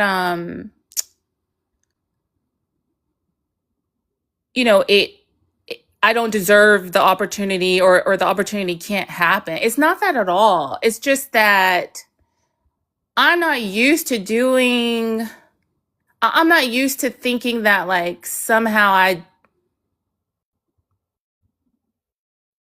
actually do deserve it, you know? You know, it's like things do happen for me, but I feel like, oh, they happen because I You work I for it. earned it. Yeah, You I earned it. Therefore I deserve it. But that's what the world tells us, right? Yeah. Anything that comes easily or freely is not appreciated.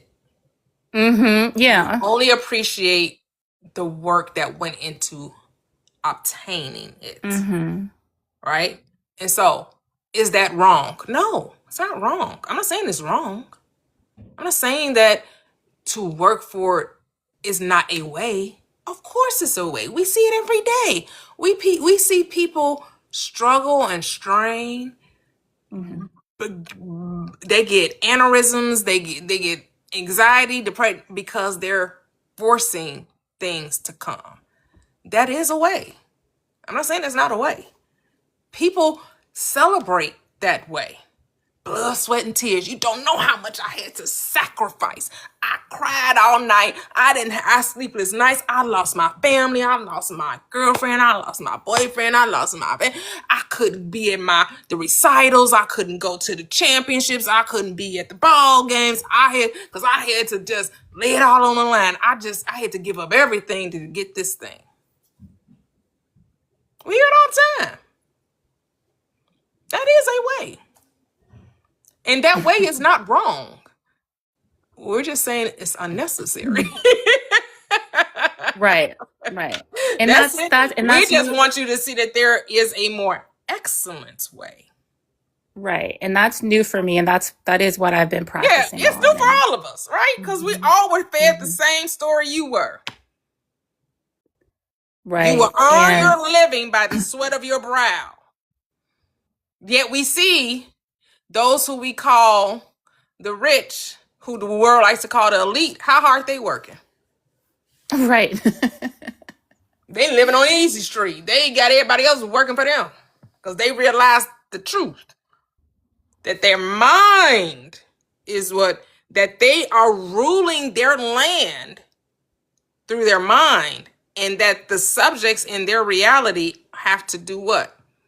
Do whatever it takes for them to live out their dream. The same thing can happen for you. They're not different than you. The world will bend to your will as well. and it has happened. Yeah. Right. It has happened for me all the time. Yeah. I just, Can I add something to tell you? Yes. yes. There's people that work hard their whole life, and all they end up with is some type of disease from stress. They old and retired, and by the time they retire, they're too sick to even enjoy life because they thought that working hard and sacrificing their body and their health was going to do something.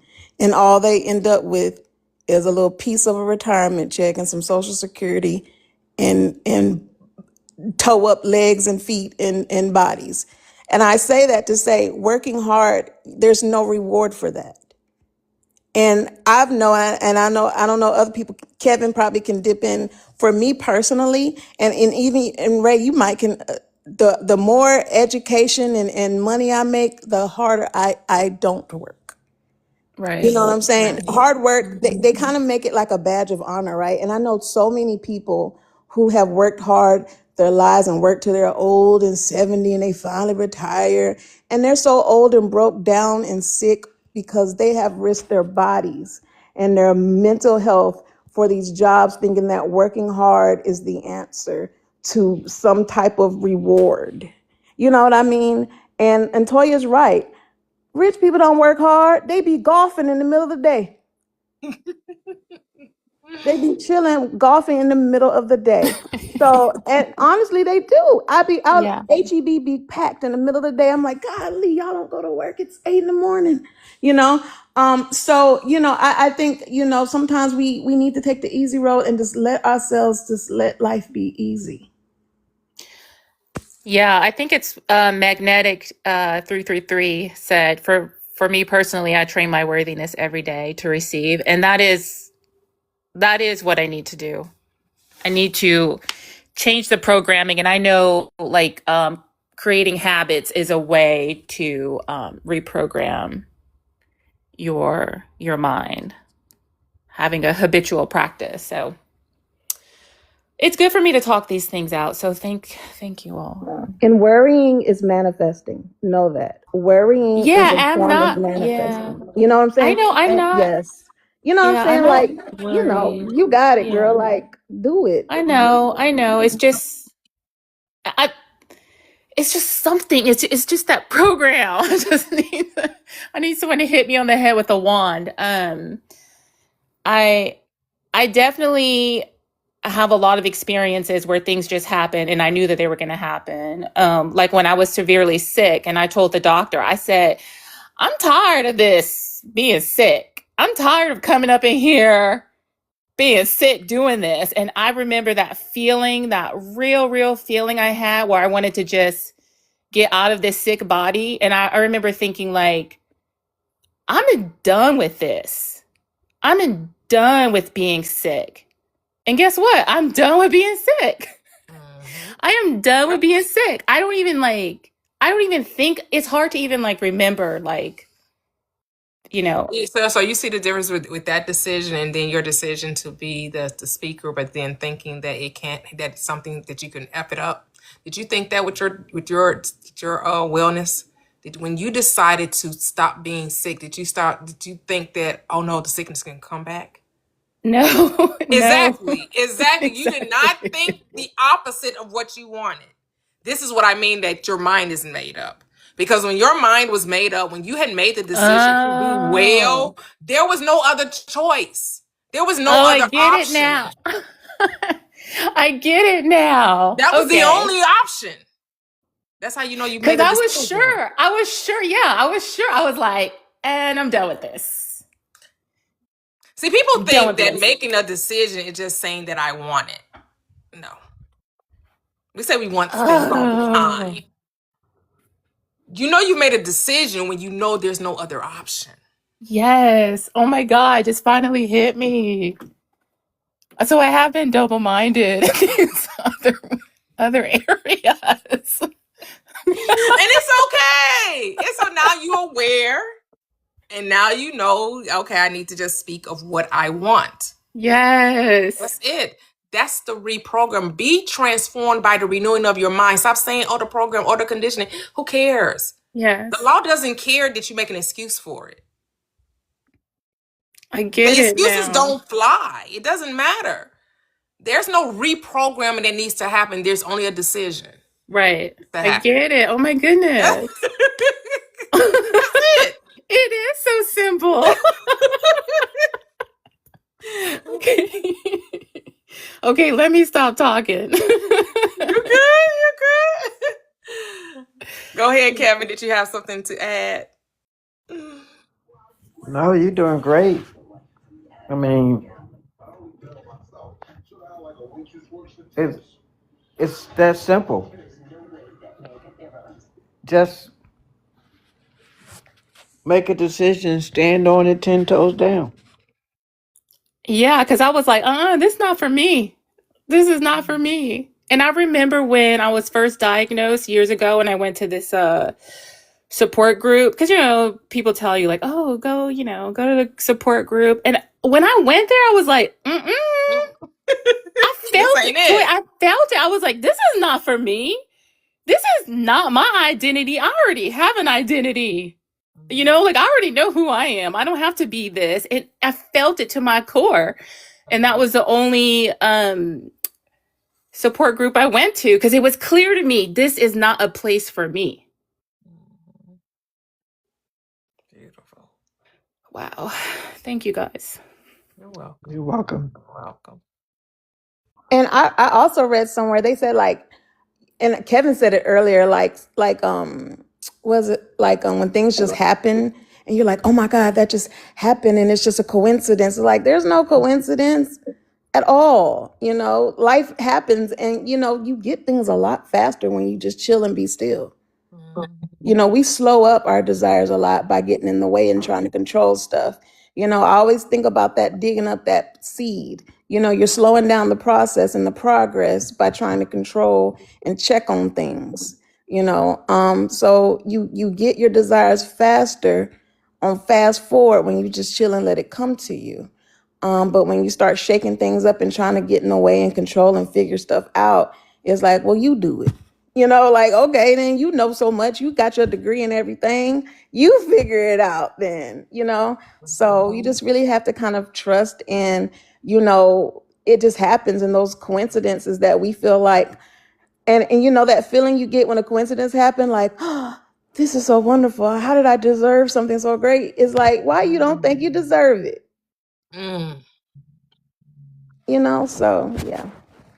Yeah. I like to think of it as it's so simple and so easy to do because manifesting the things that we don't want seem effortless also. We And I'm don't, good at that. yeah, there's no vision board, there's no writing it down. You write down, this is what I don't want to happen. And there's, I was thinking the other day when, decades ago, like 30 years ago, we used to, if I would lose something, I would play a game and trying to find it.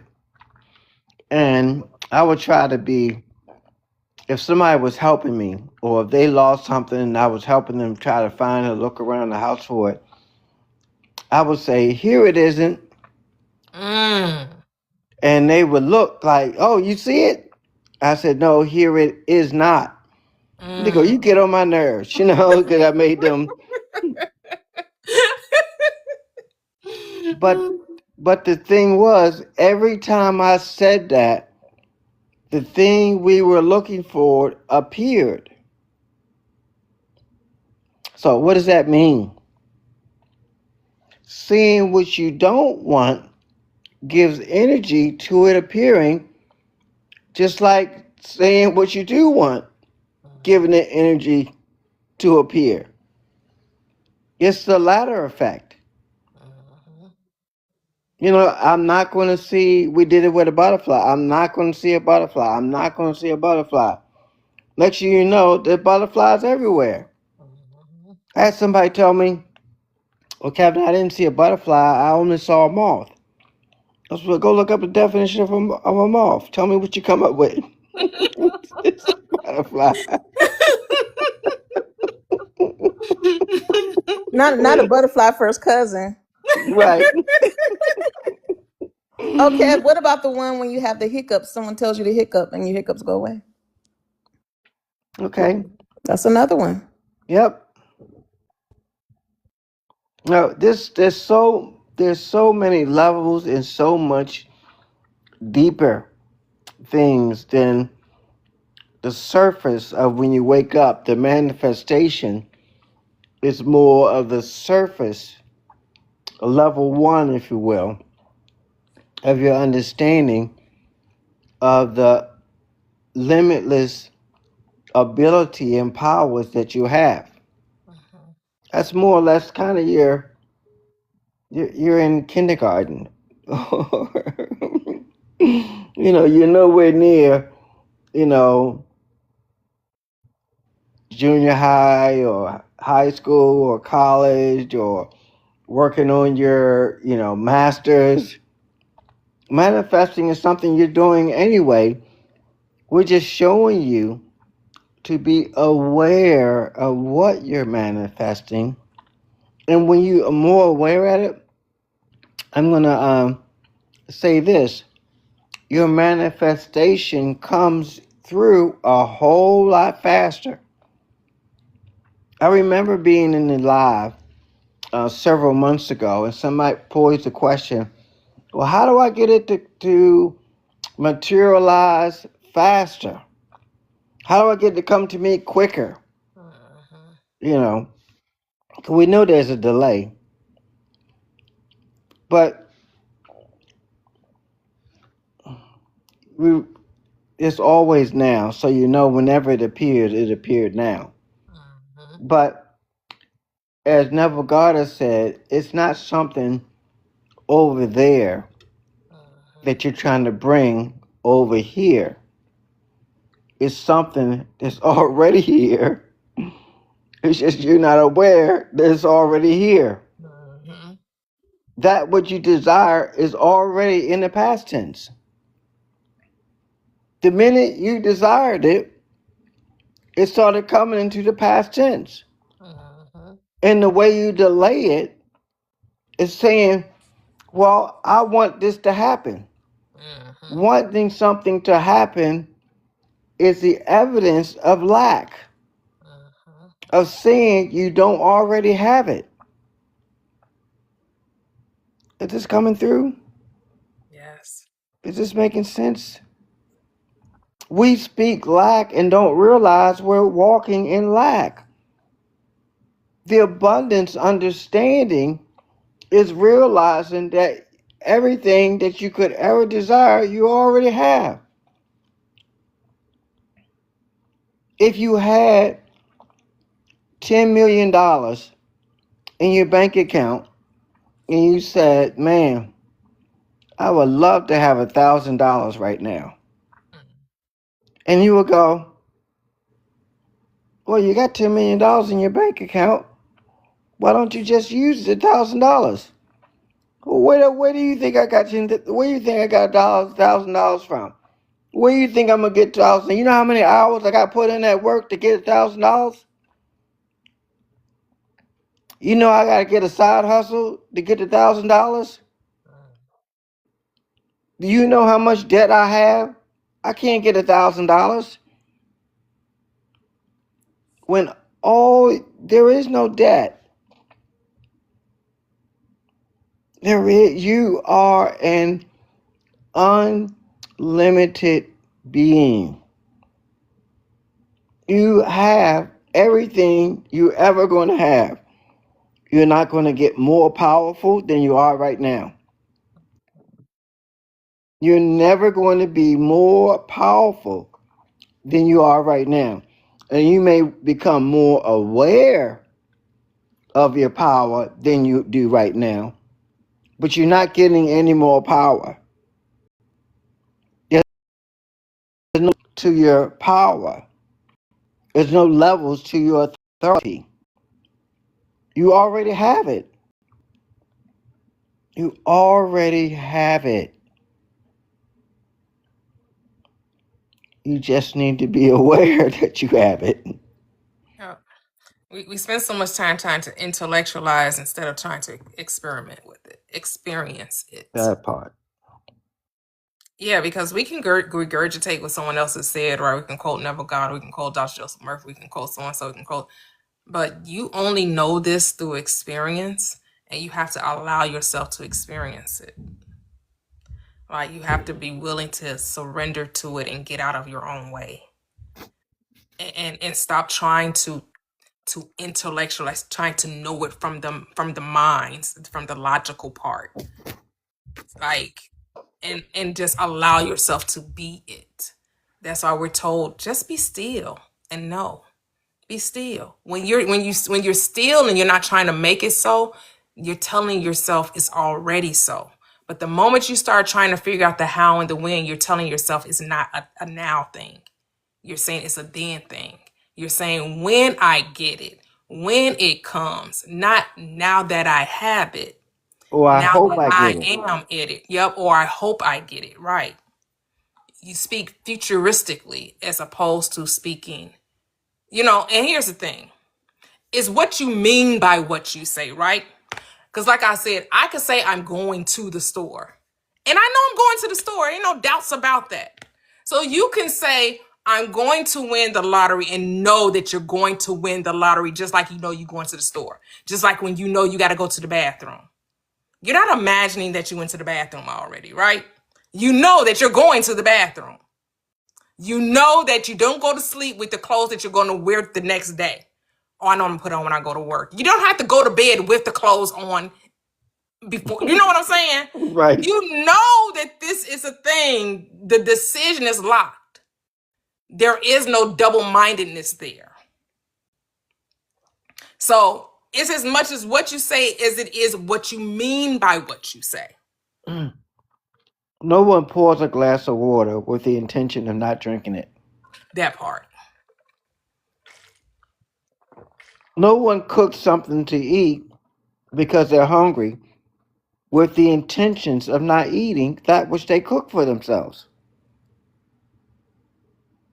If you had an upset stomach and you're worried because your stomach's upset because you're worried about whatever, and then you make your plate and then you lose your appetite because you were worried about whatever it was you were worried about, that's different.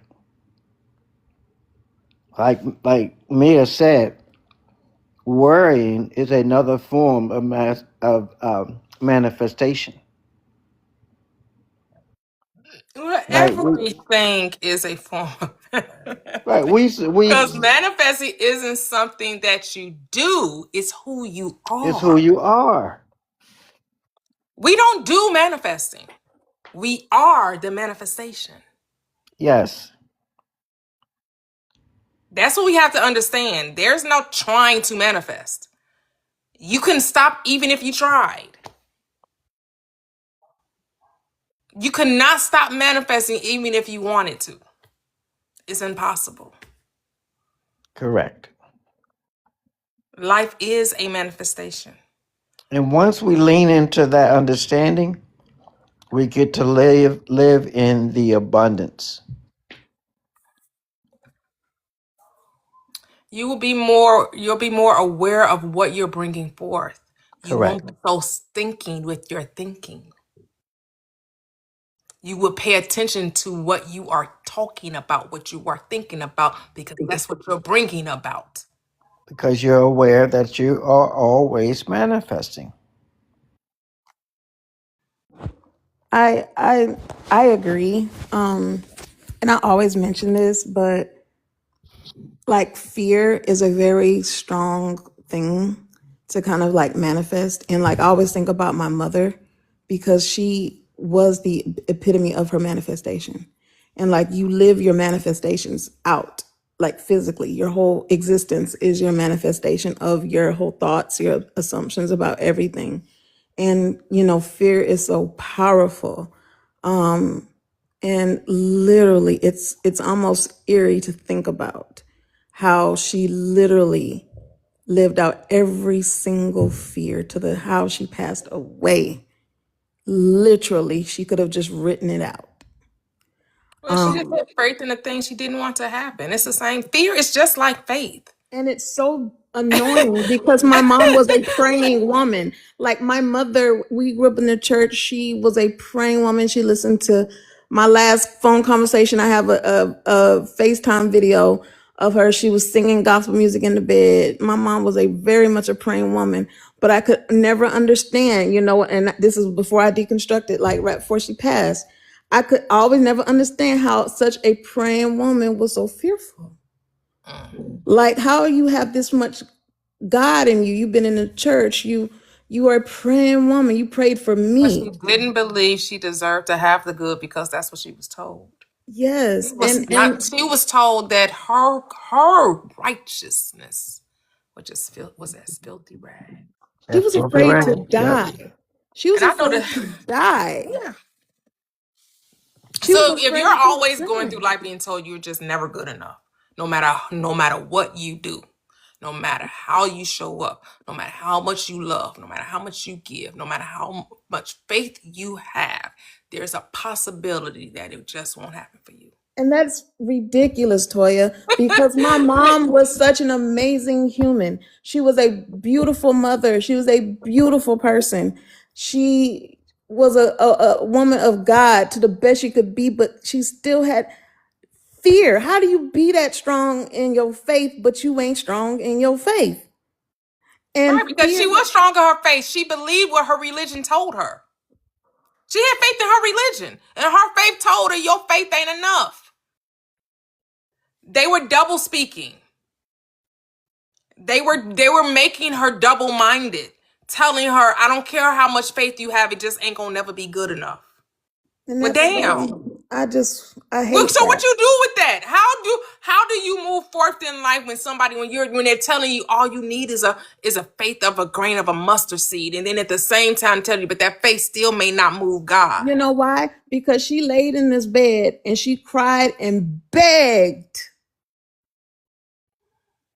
because she had no belief in herself. And if she only believed in herself, she would have got out that bed and she would have had enough to move forward. But unfortunately, she begged. She begged and she cried for God to heal her and help her when really it was all her. And even before I deconstructed fully, I knew that was what she needed. I knew that she needed to believe in herself and that she was strong enough to overcome her own fears and that she could do things. But she had so much fear. She had a fear of falling and ended up in a hospital and dying there and never coming home. And that's exactly how she left us.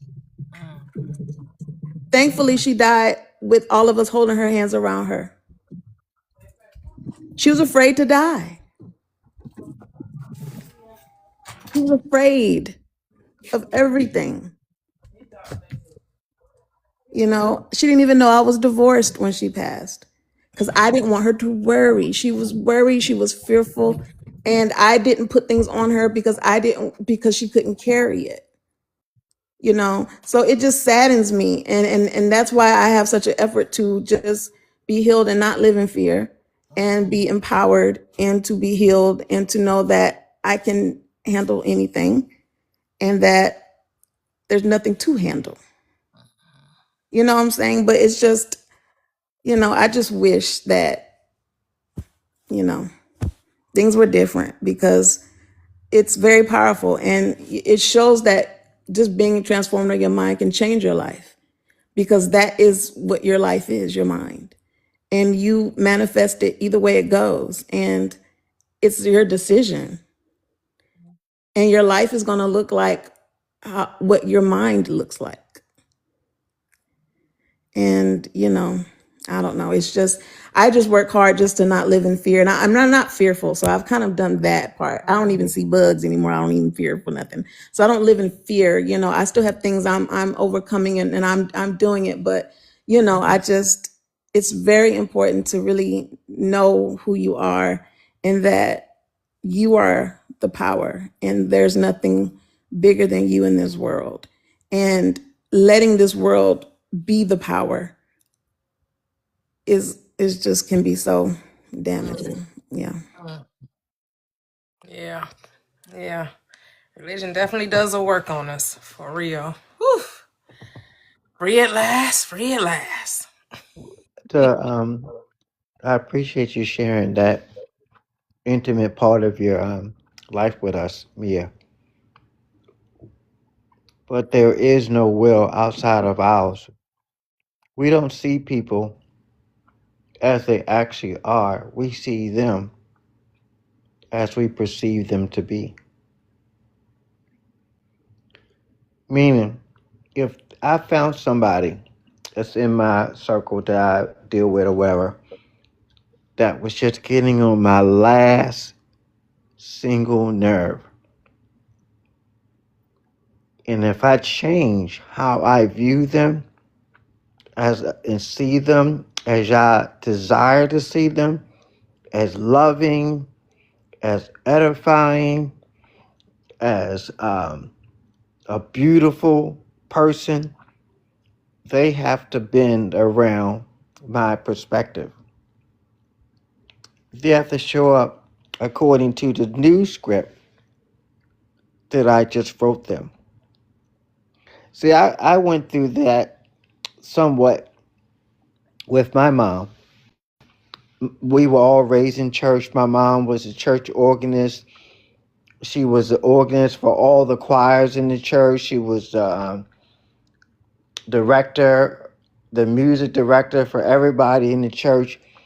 And a large part of the congregation would gather because of how well my mom had built the music department and because of her talent on the organ. Every single Sunday that the pastor came in, before the pastor took her seat, there's 3 seats. There's a middle seat, which is the big seat, and there are 2 smaller seats on either side and the associated ministers that were in the pulpit. Before she took her seat from the pulpit or stood behind the podium to preach, she always walks over to my mom first, which I thought was just to greet my mom, out of respect first. Until I found out many years later, after the pastor had passed away, that the only reason she came over to my mom first was to whisper in her ear and say, "Hello, ugly. Look at your face, Toya." That's wild.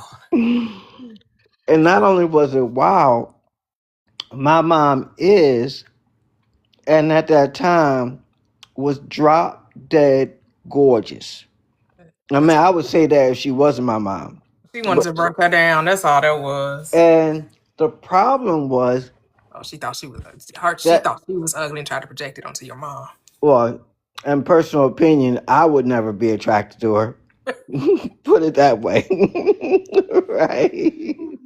I think I got a pretty damn good eye. But anyway, that aside, my mom, even though she was absolutely gorgeous, she took on the belief of what her pastor told her about herself. And you talk about a crime. Mm. And I had to really put on the scripture about turning the other cheek. It's not a physical thing. It meaning it's not to think harmful things to someone that you think did harm to you. Mm. That's what it actually means, even though it doesn't say just give them the other cheek to hit. No. Mm.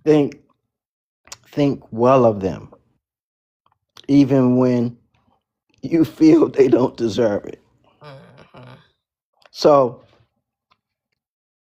my mom now deals with anxiety, which is what Mia's talking about, the fear. And what is she fearing? That which has not happened. But it happens in her reality. In her reality, it's going to happen. So the way I deal with that is I see my mom overcoming the fear in my mind. See, no one else gets to dictate my reality but me. God is not subject to us, we're subject to God. And we're God. And it's time that we lean into that. We don't have to accept anything.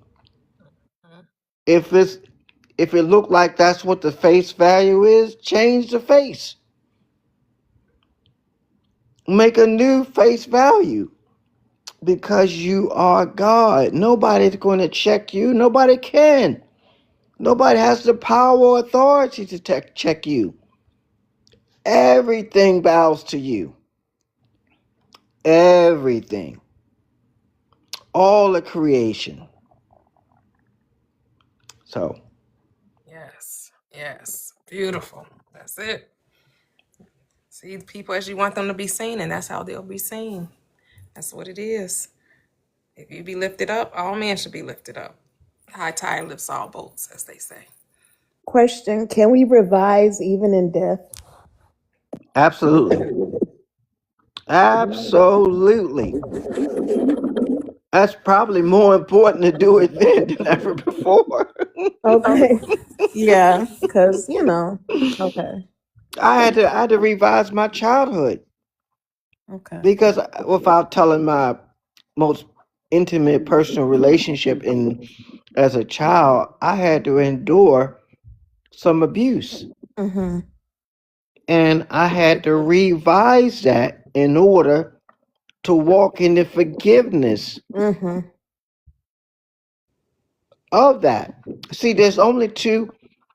There's only two. There's fear and there's love.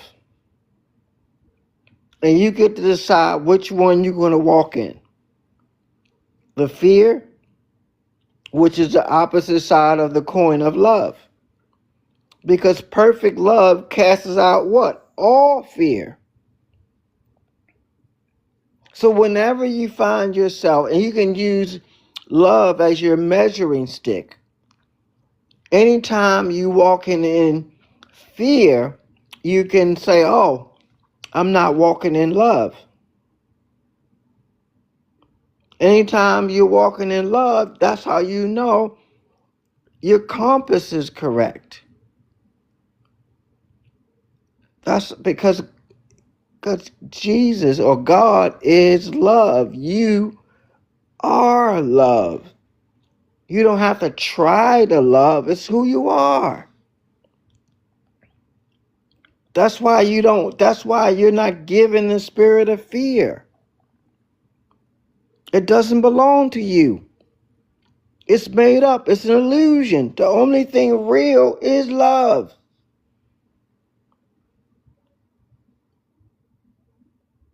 Yes. That's I, it. I talk a little loud when I'm passionate. You're good. Now we we have a we grew up in the church, Kevin. That ain't right. loud. All right.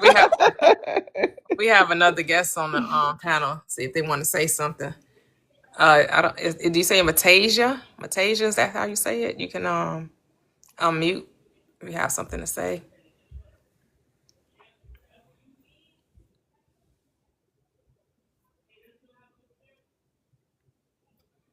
Are you there? Maybe they didn't realize they came up. That's okay. I'll drop if they want to come back up. They'll come back up. I know some people accidentally come up by mistake. Yep, everything is as we assess it to be. Whatever things only seem to be to those to whom it seems to be. So what does it seem to be to you? Right? This is your story. This is your book. You get to tell it. You get to frame it. You get to phrase it. You get to revise it. You get to edit it. You get to write it to your liking. It's all whatever you say it is. It truly is whatever you're saying about life, that's what life is for you. And everyone in your world, in your reality, are just playing characters based on the role, right? You're writing out a role. You're writing. And so this is why the script tells you, think whatever is lovely, whatever is true. So what is true? You were given the spirit of power, love, and a sound mind. You were not given the spirit of fear. So why would you write that into your script about yourself or anyone else in your script, in your story? Because that simply isn't true. So tell a different story about them. Tell them the way you want them to be, not as they are. Because if who they're showing up as is not in alignment with truth, then you're not telling you're speaking, quote unquote, a lie, but we know there's no lies, right? But you're telling a story that is not the story that is of truth. There is an error there. And you get to redefine it. You get to say life as you desire for it to be. And here's the thing, when you rewrite the script, you got to let go of the old story, though.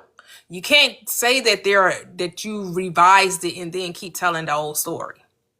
Then you're just showing that you didn't revise it, that you haven't made a decision. Now you're being double-minded. Because either they're operating in love or they're operating in fear. Can't be both.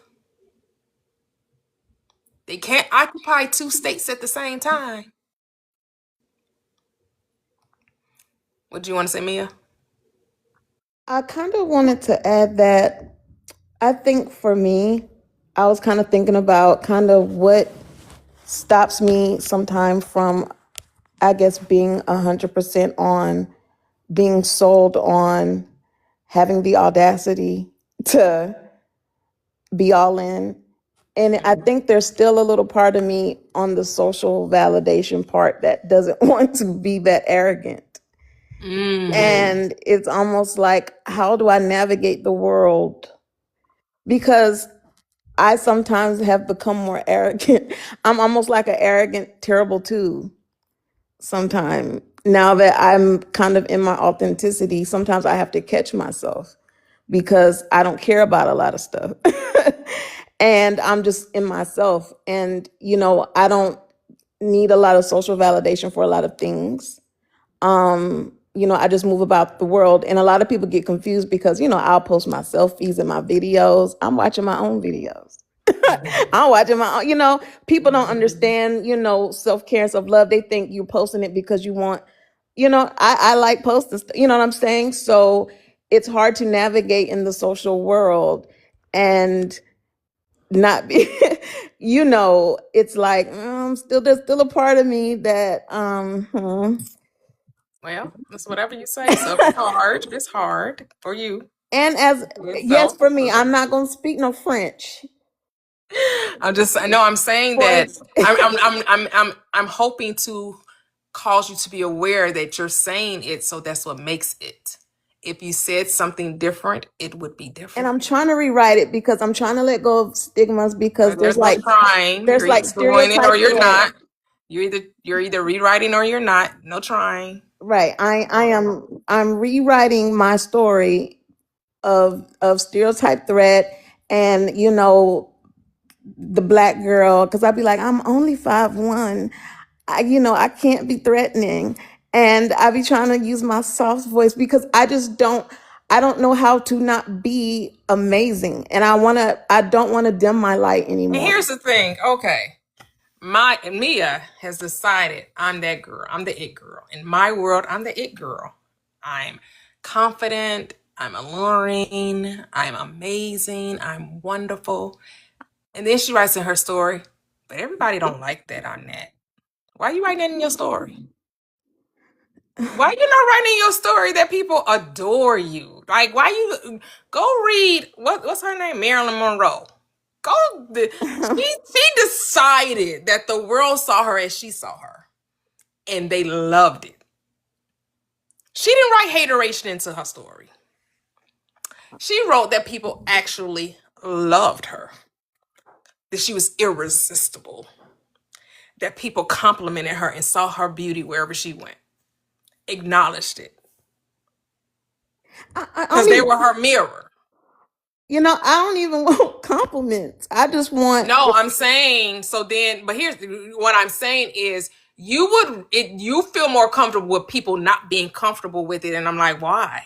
Why are you writing? Why are you writing into your story that people are not comfortable with what you call arrogance? with me being, I'm writing it and I'm experiencing it because I'm writing it. Right. And I'm not experiencing it on like 100% level, right? It's still like it's my I can see the change in my world and I'm seeing the changes that I make. So I don't want to come act like, I do see it, but there are times where I still go back to my old ways of thinking and I keep rewriting those characters in there. And my thinking keeps making those little haters, which are me, coming into my world that kind of makes me want to turn my little dimmer on a little bit. Like turn your dimmer down, and I don't want to do that. And I just don't need to kind of tell that story that's a problem for anyone. Right. That's And it. I keep doing that. So I know it's me that's saying that you were too much for some people. Never And too much. Never and too much. Never too much. never Oh, too my love. Oh, yeah. Because and as a little girl, I was very I'm just a light. And what Mia about to say, that was who I was. And I dimmed my light for many, many, many, many years. And now I'm back and I'm Mia. And I don't want to ever dim my light anymore. But I don't want to care. And I get the good mirror, but then when I start writing that in, I'll get bits and pieces of that part of me that still is writing that in and makes me want to dim it and Yeah, go back into that that. you just have to remind yourself, stay in my lane, stay in my lane, look in my mirror, right? Not judge, like Dory was saying, no judging the others' opinions. Who cares what they think? Because they're not thinking anything. You're thinking it. Right. I'm thinking it, I'm You're creating it, thinking I'm it, and they're projecting just it. projecting, they're reflecting back to you what you're thinking, And right? I remember how you said like, and I don't use this term, but you know how people have monitoring spirits? You have monitoring spirits because that's what you called it and that's what you see it as. Yeah. Because that's not what it is. It's only that because that's what you described it as that. And that is what you're writing it as that. So stop saying that. You know what I'm saying? So life is only what you make it. And your perception is your reality. So if you don't like your reality, change your perception. And that's just change your thinking. So yeah. Thank you, Dr. Toyo. How much do I owe you? So silly. The reminders are so good. And like you said, Toya, like we have to be accountable for ourselves, because like sometimes I am annoyed with myself, and like, and I think that people who may, make a face when I walk in the room, I can see myself making a face too, like I can't. But So why is the face about you? Maybe they were thinking about something. Where's the Yeah. benefit of the doubt coming from? Where's the grace? I know it's your world, but why is your world the face that when I came into the room, Yeah. they gave a stank face? But you're thinking that. Yeah. You I'm already have saying a that I could be preconceived annoyed. notion, right? You already have preconceived notions. When I walk in the room, people gonna have something to say, and so they may not vocalize it, and you internalize it. They're thinking it by the facial expression, Hmm. and so you're checking to see what people think of you. Right. I do that. Because What? I'm. You're checking Well, because hey, I'm just being they only honest. they're not thinking anything. You are. It's not okay. Yeah. I'm just being honest. I know, But but I'm just telling you, they're not thinking anything. You are. You're the one thinking they're thinking that. You have no idea what they're thinking. I know, and that's what I'm saying. Like, right. I'm saying I could be annoyed with myself, and that's why when I walk in a room, I Sometimes you expect gotta start that laughing someone's at gonna make yourself. a face. Right. You're gonna start laughing at yourself, right? Right. Oops, I Right. did it again. But then I those played with same your people. heart. I got lost in the game. Oh, baby. I love how you have all these Thank songs. God. You gotta Jukebox, play you got it like, again. oops, I did it With the again. Britney God damn it. Okay, let me revise this. You gotta have fun with it. I mean, we too hard on ourselves. Like it ain't We that are. deep. It ain't You know, that Toya deep. don't listen to music. She ain't gonna hit us with nothing past 2010. I know. I feel like I sing more now that I've met you guys. You're right, me, because I really don't listen to. I mean, unless it's on TikTok, unless it's on the TikTok streets. Yeah, that's where my music gonna come from, the TikTok streets. I But listen to everything. these same people making faces, I mean, like I know them, right? I see them all the time, and when I'm not annoyed with my own self, then I do, they show up differently, I show up differently. So I was just saying that they are a projection. So what do you guys Of do me. when you spend time with yourself? Be rethinking stuff, pissing myself off. Do y'all decide to tell yourself a new story, or you keep just rehearsing the old stuff that you No. don't want to Getting do? re-pissed. I call myself sweet girl. I do talk to myself more. I'm like, okay, what do you want to do today? Sweet girl. Or like, I'll say like, I'll just laugh if I say something negative. I'll be like, that's not true. Come on, So I do have a nicer voice in my head because years ago when I was going to meet with a social worker, she was like, you have a bully in your head. We need to stomp that bully out. And because it was that voice, you need to be doing more. What's next? And I didn't realize I had that program running in my head. So my issue wasn't even about being sick, right? It was about my way of thinking. Once I changed my way of thinking, that is when I got better. And that's why I'm like, Clock that. yes, ma'am. Permanently healed. Yes. Because I was like, no more.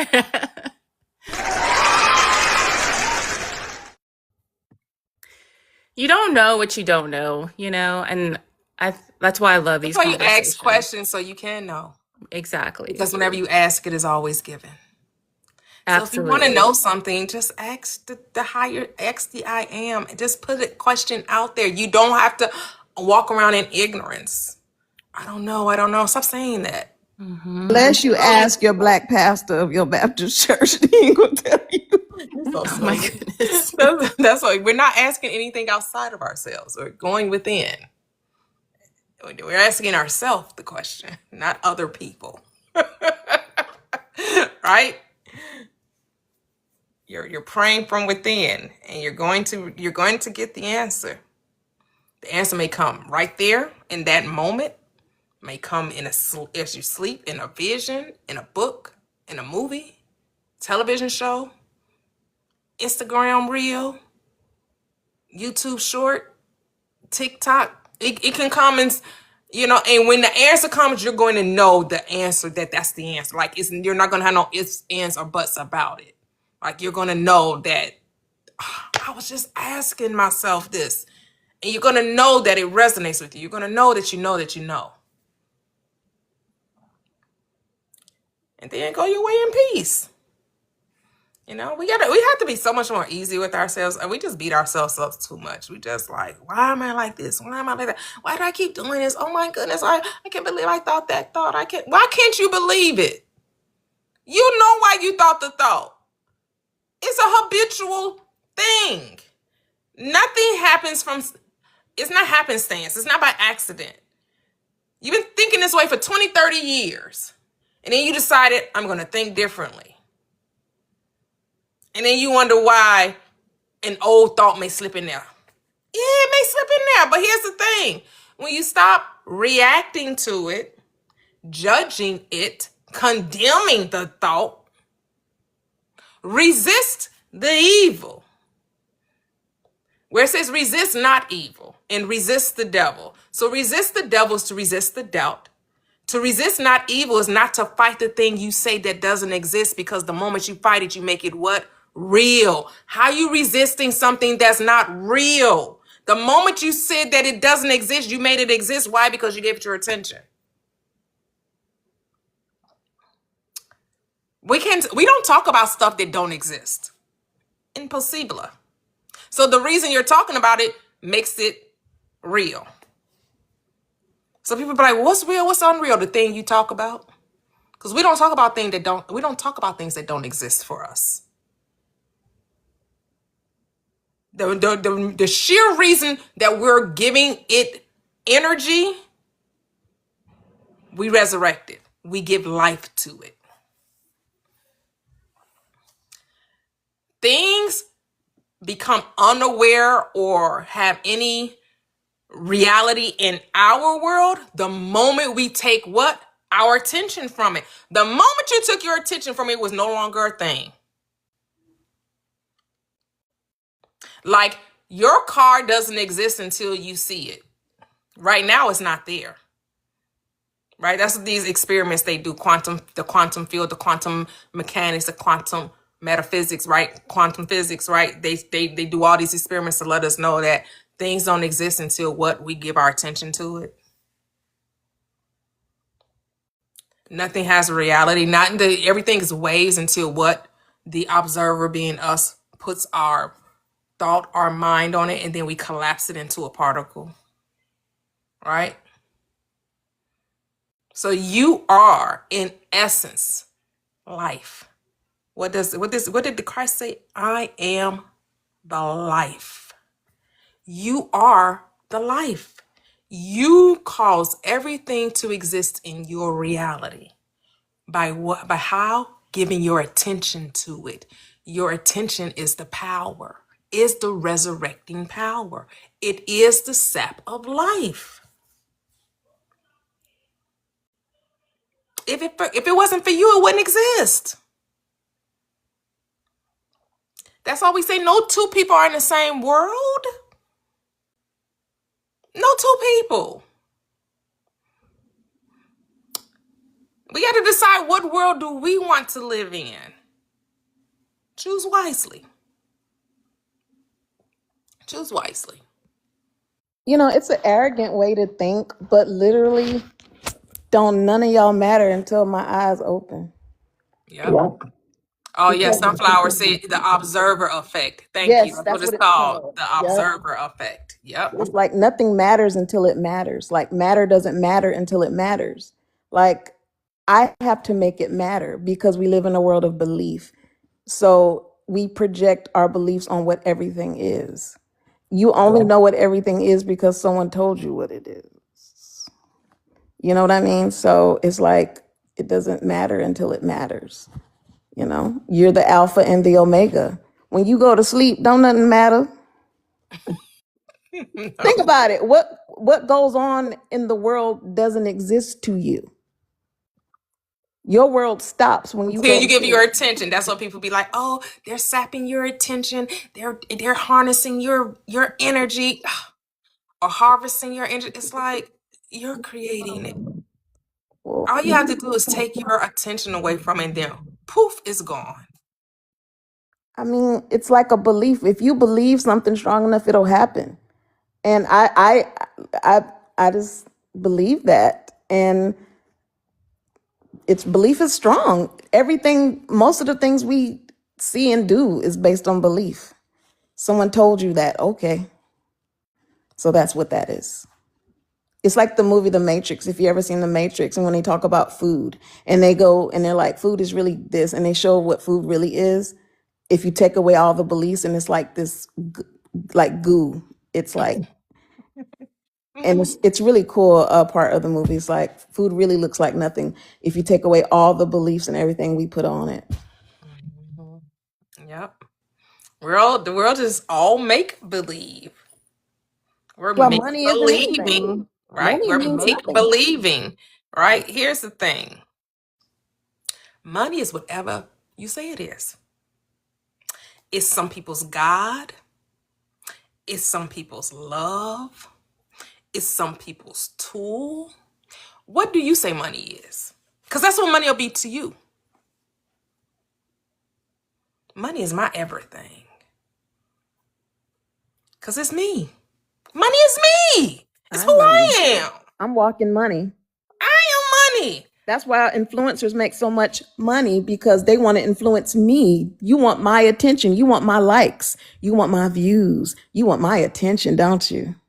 Because my attention, don't our attention get people paid on the internet? Those are views, right? Yeah. It looks like I'm money. Yeah. They're not outside. They are you, Mia. Yeah. You are the influencer. Yeah.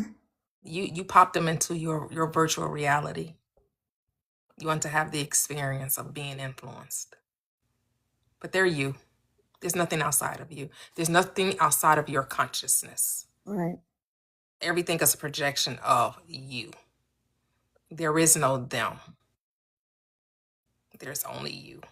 Mhm. Powerful. Yeah. Yeah. The moment we stop separating, right? Because the moment when we separate, we divide, right? And we say, I'm not that, impossible. And then it builds The judgment. scripture wasn't about, the question wasn't, who are you not? Right. The question was, who do you say that I am? That's the question. So that's the question you have to ask yourself. Who am I? Who do I say that I am? You everything. There's I no woke need up this morning a multimillionaire. I woke up this morning with unlimited money. to. I woke up this morning like the world was mine. Because it is. Like, that's It how is. we have to talk to ourselves, right? I woke up this morning like the earth is the Lord's and the fullness thereof. I woke up like God gave me everything. That's how I woke up this. I woke up like this. Yeah. I woke up like this. We still in the 2010s. That's all I came about 2010. I give you some 90s and some 70s. We in there. Because 2010s, I wouldn't really listen to music either. A lot of these songs I know because of my children. Look, my favorite genre is 90s R&B, so I'm always jam with you. Yes. So, you just have to, like, what? We want it to be difficult, but it's so easy. Yeah. And you just got to keep telling yourself that it's easy. Keep telling yourself that it's easy. And it's so easy to get money. And it's so easy to have money, so easy to circulate money. Man, people love me so much. They got, I was listening to this one TikToker, and she was talking about how men give her money. Like, she had created this identity that men just give her money, right? Doesn't matter who she, when she happened to be in I don't know, she's in a restaurant or she was at a club, whatever she was at. And, she's telling the story of how she was saying these affirmations to herself. And this guy was like, can I get your number? And she was like, I only give my Venmo or my Zelle. What's your Venmo? Because I'm going to send you the money. And you know, she said he started asking her, every time he was sending her money, he would ask her, is that enough? And she's like, I don't know. She's like, I never said that it wasn't enough, but I wonder what he would do if I did say it was enough. Right? And so I was like, well, I'm not going to say men. I'm going to say people. People love to give me money. People just want to pay for things. People just want to appreciate me by sending me money. They want to Zelle it to me. They want to cash at me. When I'm in a restaurant, they want to pay for my meal. They want to pay. They want to pay for my flight. They want to pay for my travel expenses. People just love me and they just want to give me money. They just can't help not giving me money. Like, it's impossible for them not to give money to me. Like, they just want me to have their money. They just want to show appreciation. Because it's not them appreciating me, it's me appreciating me, right? Because there is no them. Like, what do you want? You cannot be afraid to claim it, to say it. You want money to come effortlessly. Who you think the money usually coming through? Another vessel? Because even if you woke up with money in the bank, right? There is a natural way it happened. There's always a natural explanation.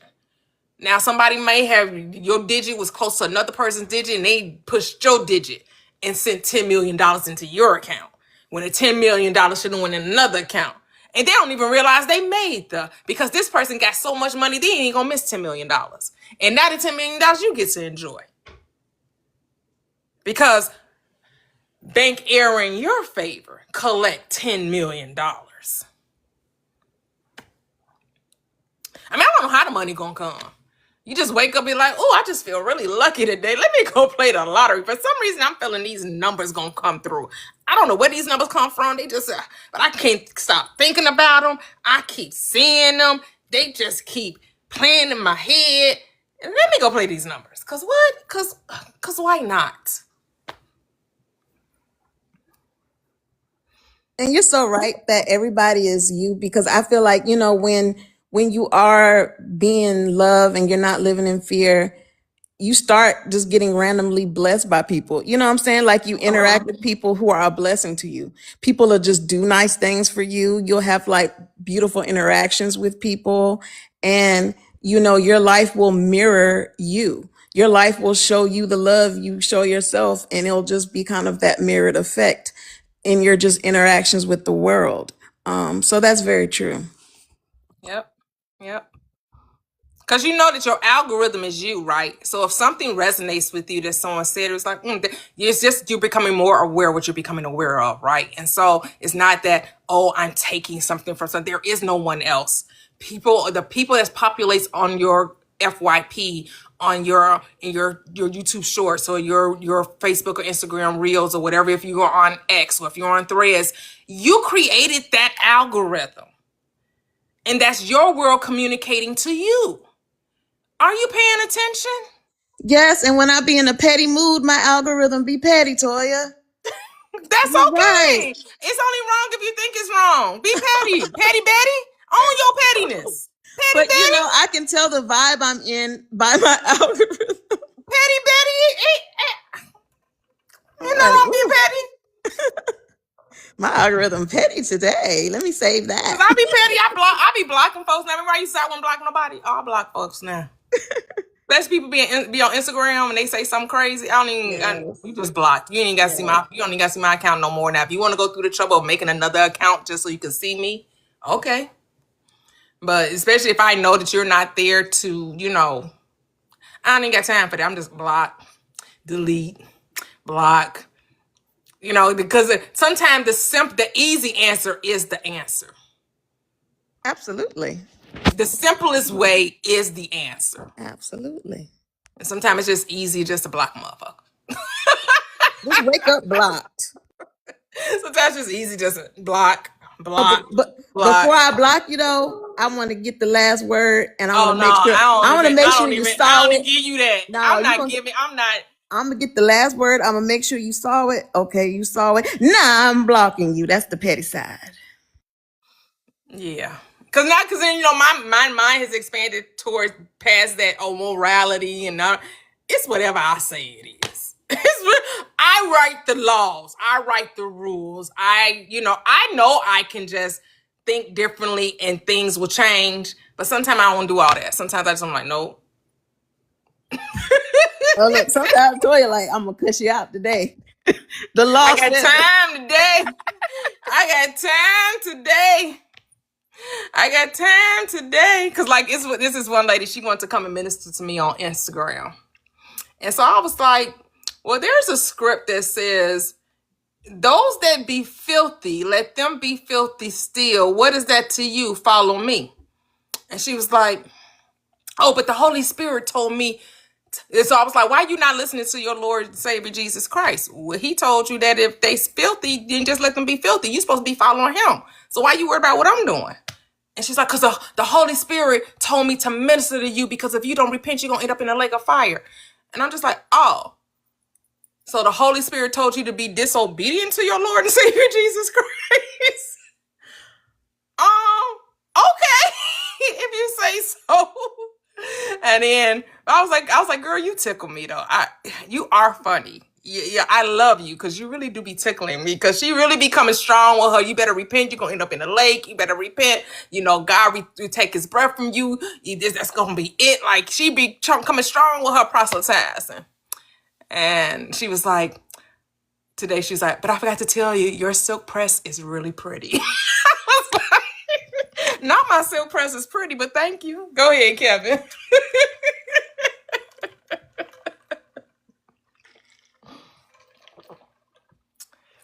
We can't hear you. Uh, Oh, there I you go. was this is you guys already moved past the subject about when you talk about waking up, hitting the lottery. Mm-hmm. One of my careers at one point, I was a loan officer, and I was doing a loan for a guy who qualified for no income, no documentation loan. And I needed him to sign some documents for me in order to get the loan done. So when I met him over at his house, even though I didn't need the information, I was curious to how did he make his money? What did he do for a living? And he was asking for a substantial amount of money, probably like $60,000 or $70,000, which he qualified under the parameters of a loan. And he said he makes his money from playing the lottery. All right. Now, at the time, I wasn't enlightened as I am now. To put it politely, I still had sleep in my eyes.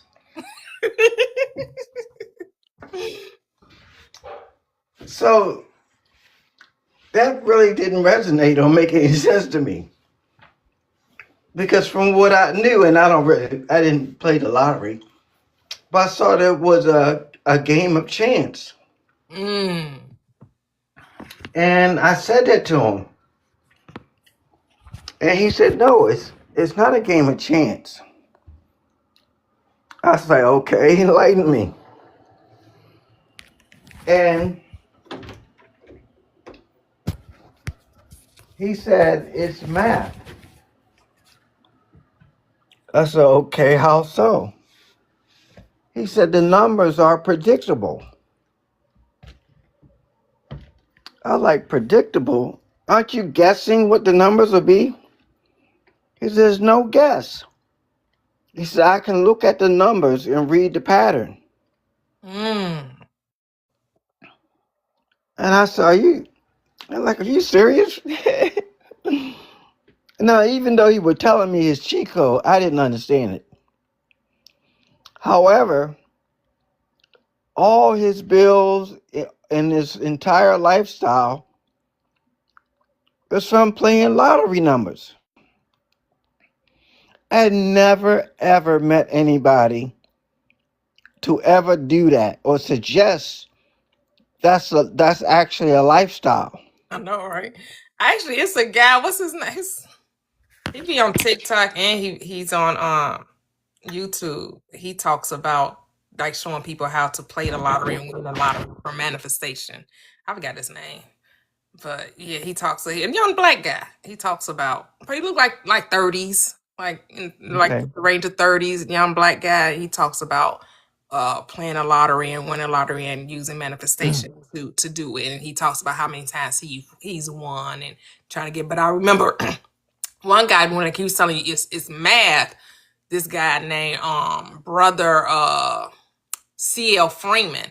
He's on YouTube. He would show you like he would talk about the pick 3 and pick 4, and he would show you how to decipher what numbers will be played. And sometimes he will call. He was in New York, so sometimes he would call. No, he was in Atlanta. He would call the Atlanta line or the Georgia line to find out what was the winning numbers, and then try to show you how you can pick the next number. He would show you how it was all math and how it could be predictable. He was giving you the table to do that. So, I mean, it's out there if you're interested. Well, it's You a know, thing, right? YouTube University, get all the information you need. But this was probably back in the Oh, thank you, Araya Mark. That's his name. Yeah, Mark Holton. yeah, Yep. this was back in the 90s. Okay. Yeah. Robert C. Frank. Yeah, he's transitioned already. His videos are from like the 90s. I know Neville talked about a guy that hit the lottery Mm-hmm. 5 times, and it wasn't happenstance. He used the power of manifestation, I guess, to hit it 5 times, and he would envision him not actually picking the numbers per se. He would actually envision his reaction to hitting the lottery, and he would not only imagine the lady at behind the counter saying that you won. He would hear the machine going off, making all the noise that he won, being interviewed. You know, now that you won, what are you going to do with the money? I mean, he would go through every minute detail he can think of. Yep. I mean, think about people that bet on sports and stuff, right? Because my daughter says it's a guy that she works with. She said, he just spends like maybe she said he bets everything, not just football. Because I was telling her I was betting on football or whatever, but he bets on all of the like hockey, 10 whatever you can bet, he bets. But she said he doesn't spend like large sums, but he hits really big. I think the most she said he spends maybe $50 $100, but he wins like 8,000 10,000. Like, and he was like, yeah, I'm not worried about how many sales I get today, because I know I'm this, I just hit $5,000 yesterday, or I just hit $8,000 yesterday. So Well, yeah, I mean, I had a buddy of mine when I was a loan officer, a guy named Malcolm, that when football season comes, he kind of takes off of work because betting on the college and professional games was his work. And he would make, I don't know, 200,000 or 300,000 during that period. And he was trying to talk me into it. And at the time, I was like, man, if I lose all my money, fooling with you, he's like, you're not going to lose it. I say, right. well, that's what you say. I said, you telling me you hit every single time you place a bet, you win? He said, yeah, pretty much. So he was like, give me $500 and let me bet it the way I want to bet it. I say, back then, I was like, man, if you lose my $500, we're gonna have a major problem.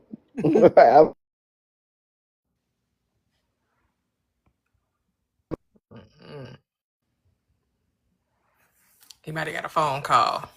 But yeah, I mean, people, you see people that play gamble. They well, they do the cards, right? They play blackjack, or they play um what's the other one? What's the 5 card game? Poker. Poker, right? Yep. I mean, So I mean, my dad, when I was a little kid, I guess I was about 10 years old, I guess, and he made me learn how to play poker.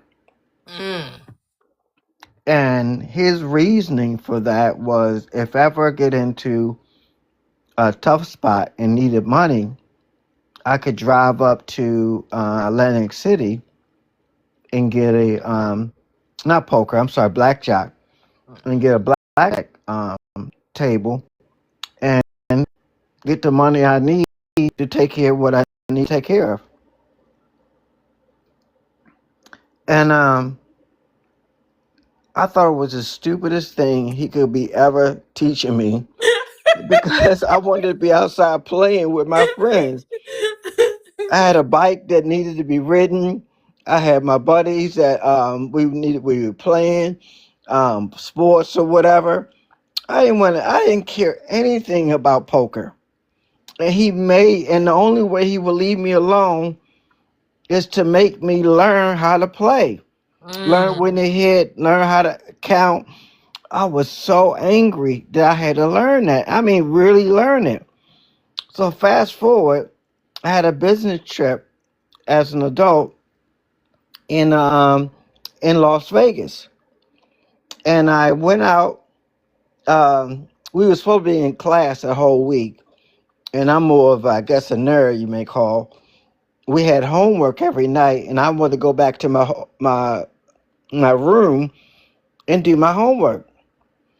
And my boss, which is also my buddy, and the other friend of mine who was also managing the office with me, they all wanted to go out and have fun. And I was like, we can't. We got to do our homework. I said, look, we're in Vegas. We're going to go out and have a good time. I said, well, y'all guys enjoy yourself. I'm doing my homework.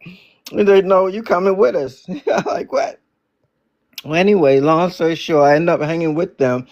And went to some place and ran into some guys and having a good time. And I just said, well, I'm about these guys. The next round of drinks is on me. And everybody, oh man, Kev, you all right? You all right? I appreciate you all right. Until the bill came. And I saw how I had no idea how much the drinks were. And when I got a bill for a couple of $100, I said, are you kidding me? I was like, this can't be for the guys just sitting right here at this table. I'm not paying for the whole bar, right? And the guy and the bartender's like, nope, this is just what the one round that you wanted to buy. I like, crap. I gave him my card. I said, ugh. So I said, well, because right outside this bar was a casino. So I got up and I said, Mark, I'll catch you guys later. I'm going to go. And he was like, where are you going? I said, I'm going back out here into this casino and get my money back. And Mark was like, well, give me your shirt. I said, my shirt for what? He said, because you can't lose what you don't have. I said, leave me alone. Right? So I found a single deck blackjack table. And I remember what my dad taught me, which I thought I would never, ever use. That's why I thought it was so stupid. mhm. And I sat down and I took $20 and turned it into a chip. And I played with the $20 and then I won. And Nice. when I won the $20, I put $20 in my pocket and played with the house money. Mhm. So if I lose all my money, the only thing I was going to lose was the house money. Right. Right, this was my thinking. And instead of going back to my room doing my homework, I was there until I think 1 o'clock in the morning because it never closes, right? Right. Yeah, and, they don't look at their watch and say, "Hey, do you need to go get some sleep?" They don't care. They don't care. So I won about $2,500. Nice. And I said, okay, I'm done. And the guy was like, come on, you're hot. You're on a hot streak. You can't leave now. I said, no, you better leave while I'm hot, And it's all what you believe. You get to write your own story. Hmm. And the reason now that I understand the reason I had the success because I expected to. Yeah. You get what you expect. Right. I expected to, even though I didn't expect the bills to be that high for them drinks. That part. But I expected to win.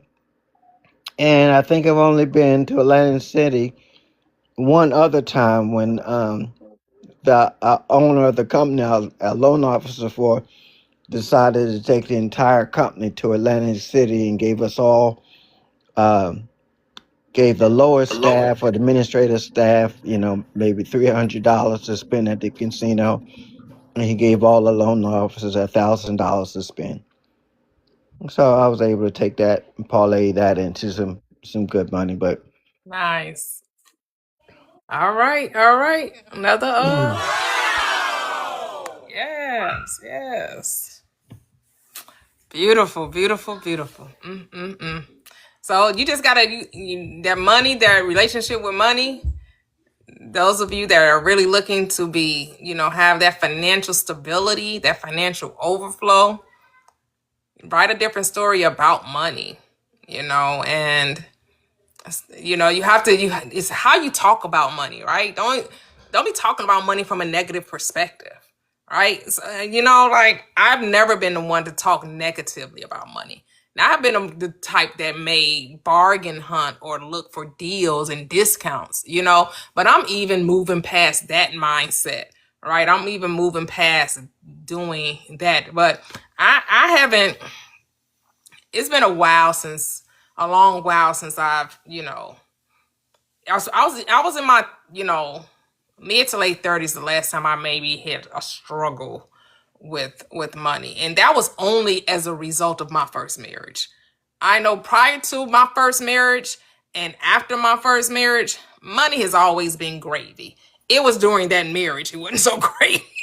Money found some woes in my life, but pre first and after, been gravy. It's been good. Been really good to me. We got Mr. Ronnie. Did you mean to come up, Mr. Ronnie? I see you Yeah, changed your name, Mr. Ronnie ATL. Let's go. yes, yes, yes. How the panel doing? How you doing, Kevin? It's amazing what you guys are just talking about because the reason I say that is that for the last couple of days, the casino has been on my mind and to go play blackjack. So I reached out to a friend of mine that we have visited the casino together, and I asked him when the last time he went and all. He plays poker, and I like blackjack. So we set up to go to the casino maybe in 2 weeks. So it's just amazing that now I listen to your lives every time you come on. So it's just amazing that I'm listening to this live you and Kevin is talking about winning money, blackjack, and it's like wow, did I manifest this? Of You know what I course. mean? That's Yes. why I had to come up to say to you all, wait a minute. I've been saying, okay, I need to go to the casino and pick up me a couple $100,000. I got to talk that kind of way to myself. And here I Hey. am, Hey. here I am, coming on Wednesday to make sure I get to you guys. Just listen, because most of the time I just stay in the background because you guys have such great stories that I have to listen and motivation and the singing and the singing. And we're not going to even talk about the Super Bowl because I'm a football nut. But here you guys are talking about winning money, blackjack, casino. I'm like, really? Seriously? So I thank you guys for that. So now I know I'm going, and I know I'm going to win. It's no doubt about it. No doubt about it. No doubt about it. Let's go. Let's go. Yeah, I should have dropped a couple of stacks on that Super Bowl because I knew them Seahawks was gonna win. I just knew that they were going to win. I'm like, well, I ain't drop a couple of stacks on there because I know they be trying to say any given Sunday, but I'm like, not this Sunday. Cause they just not that offense, like the Patriots had never played an offense like that. Now I mean, the a defense like that. no, an offense. They had played defenses like that. The Texans were really No, good. The Broncos was really no, good. And no. even who was it? The Chargers. That offense, the Patriots offense in the playoffs had not scored over 20 points. The only time they got a good score was against the Texans, but that was only because their defense also scored points. CJ Stroud was horrible in that playoff. Horrible. He threw he fumbled about 3 or 4 times. He turned the ball over about, he just was horrible. I But the come from the Patriots defense had not played an offense like the Seahawks. Okay. The Patriots defense, they played against the Chargers offense, whose O-line is horrendous. Justin Herbert never plays good in the playoffs. Again, they played CJ Stroud. They played Jason Stidham of the Broncos. Yes. They didn't face yes. anybody that could score points. I'm not saying the Patriots defense didn't play good, but when you had their team playing against a team that could play on both sides of the ball, the Patriots hadn't experienced that. When they played, they were 1-7 against really good teams.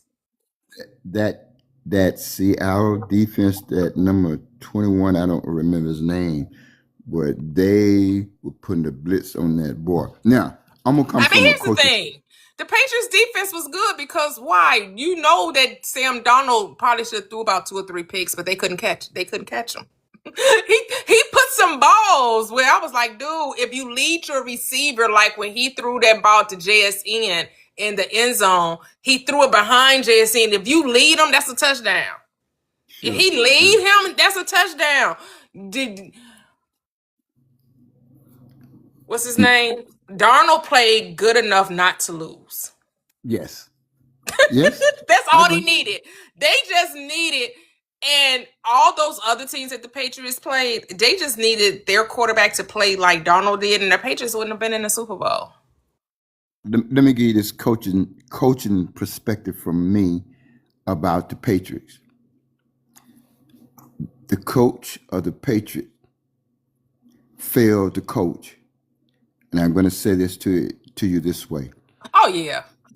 They went in the halftime, and their quarterback had been blitzed, and he was shell shocked. Mm-hmm. When they came back out in the third quarter, it was okay to put him back in and let him play. As soon as the coach noticed, or should have noticed, that this guy's he's not the guy. He's young. He's never experienced what the Seahawks are putting on him. At that time, to be a coach, he should have made the change with quarterback, brought another guy in, brought the second string quarterback in. Because when you think about life, that boy on the bench, that second string quarterback, when you call him, he ready. he ready to shine, especially. They were not going to send him. He was the second. He was going to live MVP of the league. Go ahead. Let me finish. As a coach, you should know your players. Once I see that my quarterback don't have it anymore, he doesn't have it anymore, I want to pull somebody on the bench that's dying to get in. Not, I shouldn't use the word dying. He is anxious to get in, and I don't know what he's going to do. But he can't do no more than lose. Since we lost. A loss is a loss is a loss. I just think the That's offensive what coaching. coordinator That's what coach. called That's what no the coaching come in coaching. at. No, coaching is supposed to make adjustments, not pull players. I'm I, sorry, I I, disagree with that. I feel like the coaching should have made adjustments, and he should have gave screens. He should have I, moved the pocket. He I, dropped May I, back and was hoping just to do scrambles as opposed to run design plays for him to run, do some screens, slow that pass rush up. But he did not do that. He made Drake May play like he was Tom Brady. I know Josh McDaniels was the offensive coordinator for 7 of those 10 times the Patriots went to the playoffs. And he thought that he had Tom Brady back there. You didn't have Tom Brady back there. You didn't have these people running slants. You didn't do anything to help your young player. You dropped him back and said, "Hey, go for what you know." Hopefully you know you don't have great receivers. You know that your running game wasn't doing anything. You didn't do any zone. You didn't do any option plays. You didn't do anything but drop this young boy back. And then gonna say you gonna pull him because you came with a bad offensive plan. You gonna pull Hey, him? How about you pull you? How about you change some of them plays? How about you script something different for your young player? How about I that? won't disagree with that analogy, but at the same time, as a coach, you should be able to look in your player eye and know whether he still has the heart or not. As a coach, because I've been with you for a couple of weeks now, so I should know when I look in your eyes whether you have it or not. If you didn't have it in the first 2 quarters, right? And I send you back there in the third quarter, couple of plays, Wrong, and because it was not. He didn't have the heart. The plays weren't good. It was the plays, not the player. It was the plays. okay, You didn't slow that defense up. You did not change anything. You did the same exact thing you did in the first and second quarter. Like, why we can gotta put it on the agree. player? Why you not putting it on the coach and you putting it on the player? Why We can isn't the agree. coaching getting any type of taking any responsibility for the That, plays that he that's called? Why are you only saying that Drake May wasn't ready? no. He was I'm ready. I'm He was ready. actually That the I'm Seahawks actually defense wasn't agreeing. that. I'm actually agreeing with you by me saying the coach didn't pull it. I'm agreeing with you. It's a coaching issue. Now you look at it from changing the offense play calling. That's still coaching. So we both on the same page of saying it was a coaching issue. Agree? Yeah. Okay. I just feel that sometimes as a coach, I look at my player eye, and if he doesn't have that gleam that we normally see in each other, then I want to get that guy off the bench, because the guy off the bench, he is motivated. He can't wait to get in. This is his life. He gonna play out his So the socks. He player, gonna, he so gonna the be, player that played every single down, played every game, all 18 games, you go pull him? Man, you look. gonna mess some young folks up, because so this person, he was second in the MVP Some days you have to Stafford. let's think about it. And Some you're days you gonna have a bad day at the we're not office. talking about CJ Stroud, who they were Some days you losing have a. because of. They were not losing because of Drake May. I thought they were. He was not the reason they were losing. They were losing because the two offensive, the right guard and left guard, couldn't block. They I had don't disagree with that. they had two rookies I don't disagree. on his I left don't disagree. side, and they did nothing to slow up that pass rush. I don't Dobbs would have got back disagree there with and it would that. have been the same thing. Dobbs, it's a reason why he's a backup and he's not starting in the NFL. It's a reason why he's a backup. The only reason you're going to bring Dobbs in is if Drake May gets knocked out of the game. You're not pulling Drake May because things ain't going your way. That's not how you're supposed to operate a team. That's not good for morale. That's not good for, I'm not looking for morale. because I'm here's the looking for thing. winning. I don't I'm not know looking for I don't know morale. what Dobbs was going to do different than Drake May when I don't either. because if he was such a great player, he wouldn't be a backup. No, I'm not If he saying he could was a great. start if he I'm could not. be pulled in the Super Bowl in the Super Bowl and be replaced by Dobbs, then Dobbs I'm would not. actually have been starting somewhere else. No. I'm trying to win. I'm not looking at all that way. All of what you said is true and it's factual. I'm not looking at that. I came to win. Right now, 3/4, and you're not producing. You got to go. Because I came to win. I came to win. I Okay. think they knew that Dobbs had got in there and it wouldn't have been no different. I don't think Dobbs would have made it, which is probably why they didn't put him in there. I don't know that. See, that is the part that we don't know, because we know one thing: we had 3 bad quarters with Drake. We know that, and I came to win. If I bust your bubble, that's too bad. You should have did something on your own. You got to be fantastic. Now we're in the Super Bowl. It's called Super Bowl. What can you do super now? Out of 3/4, you did nothing super. You didn't Well, even. you know that You didn't even. that game is entertainment. That Oh it's a little yeah, scripting yeah, going yeah, on. yeah. You're right. They like somebody said they like the WWE. We Yeah, there use it for entertainment purposes. But go ahead, Yes, the Toxie want to say something. I just wanted to say this. The Patriots are a sham organization run by terrible people who deserve to lose, and they are the worst. That's all I had to say. Dang, she don't even like the organization. As They I are some they some cheaters, but they say if you ain't cheating, you ain't trying. That's what That, and I actually know they people said. If who you're work not for the cheating, look, you're not I know trying. people personally who that work for the Patriots. you know, Really? That particular person I know is a decent person, but the organization as a whole is a terrible organization run by terrible Really? people. you know, Yes. That's what he said. The I person that think worked for him. No, he didn't say that. No.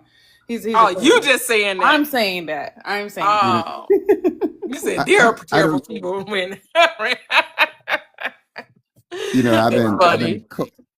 been coaching for a long time, and I have that same philosophy.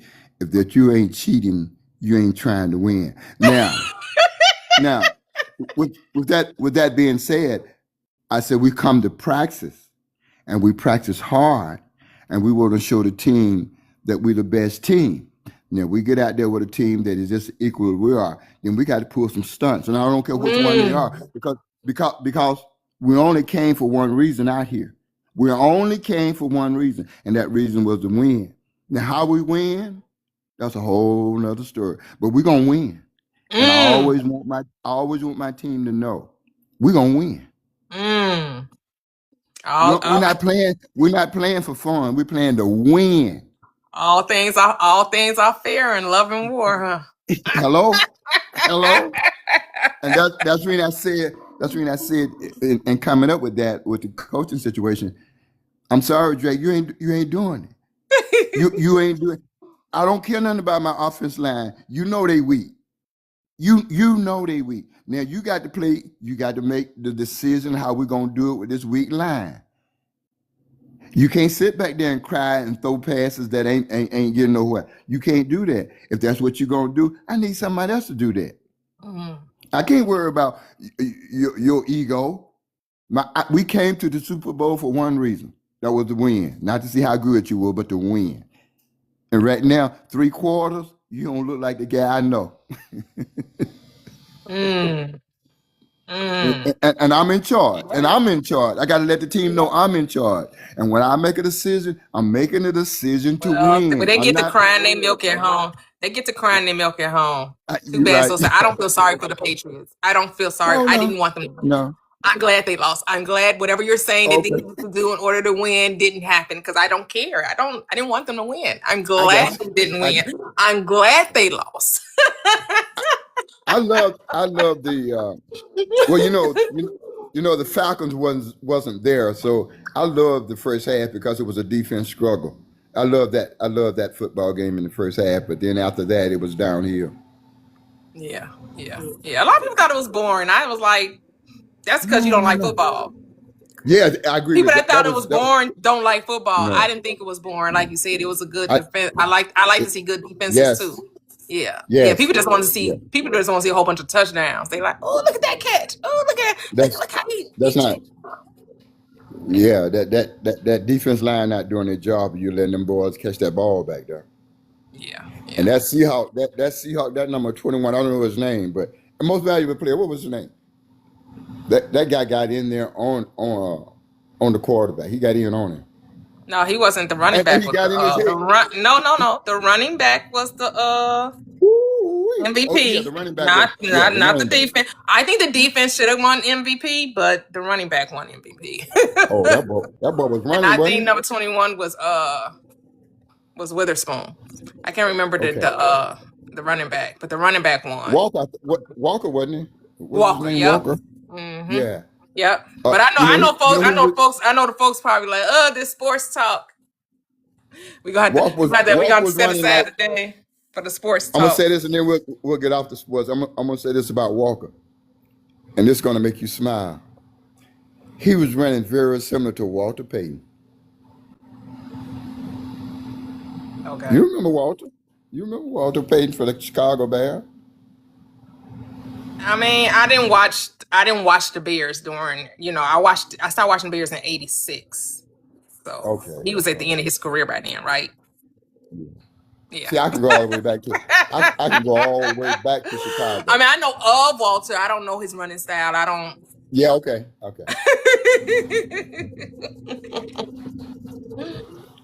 All right, y'all can carry on. Listen to me.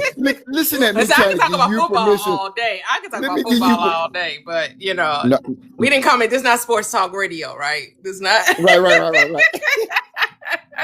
This is If not you football notice every talk. time, This is not pro if football you focus. notice, if you notice every time I come up, I throw you into that football mode. I'm gonna be Yeah. better. I'm gonna be better. I'm gonna be better. Unless it has something to do with manifestation, if we could tie it into manifestation, and I think you can because the Seahawks manifested that.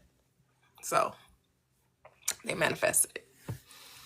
They have tape of McDonald taking his team on a visual journey to the Super Bowl.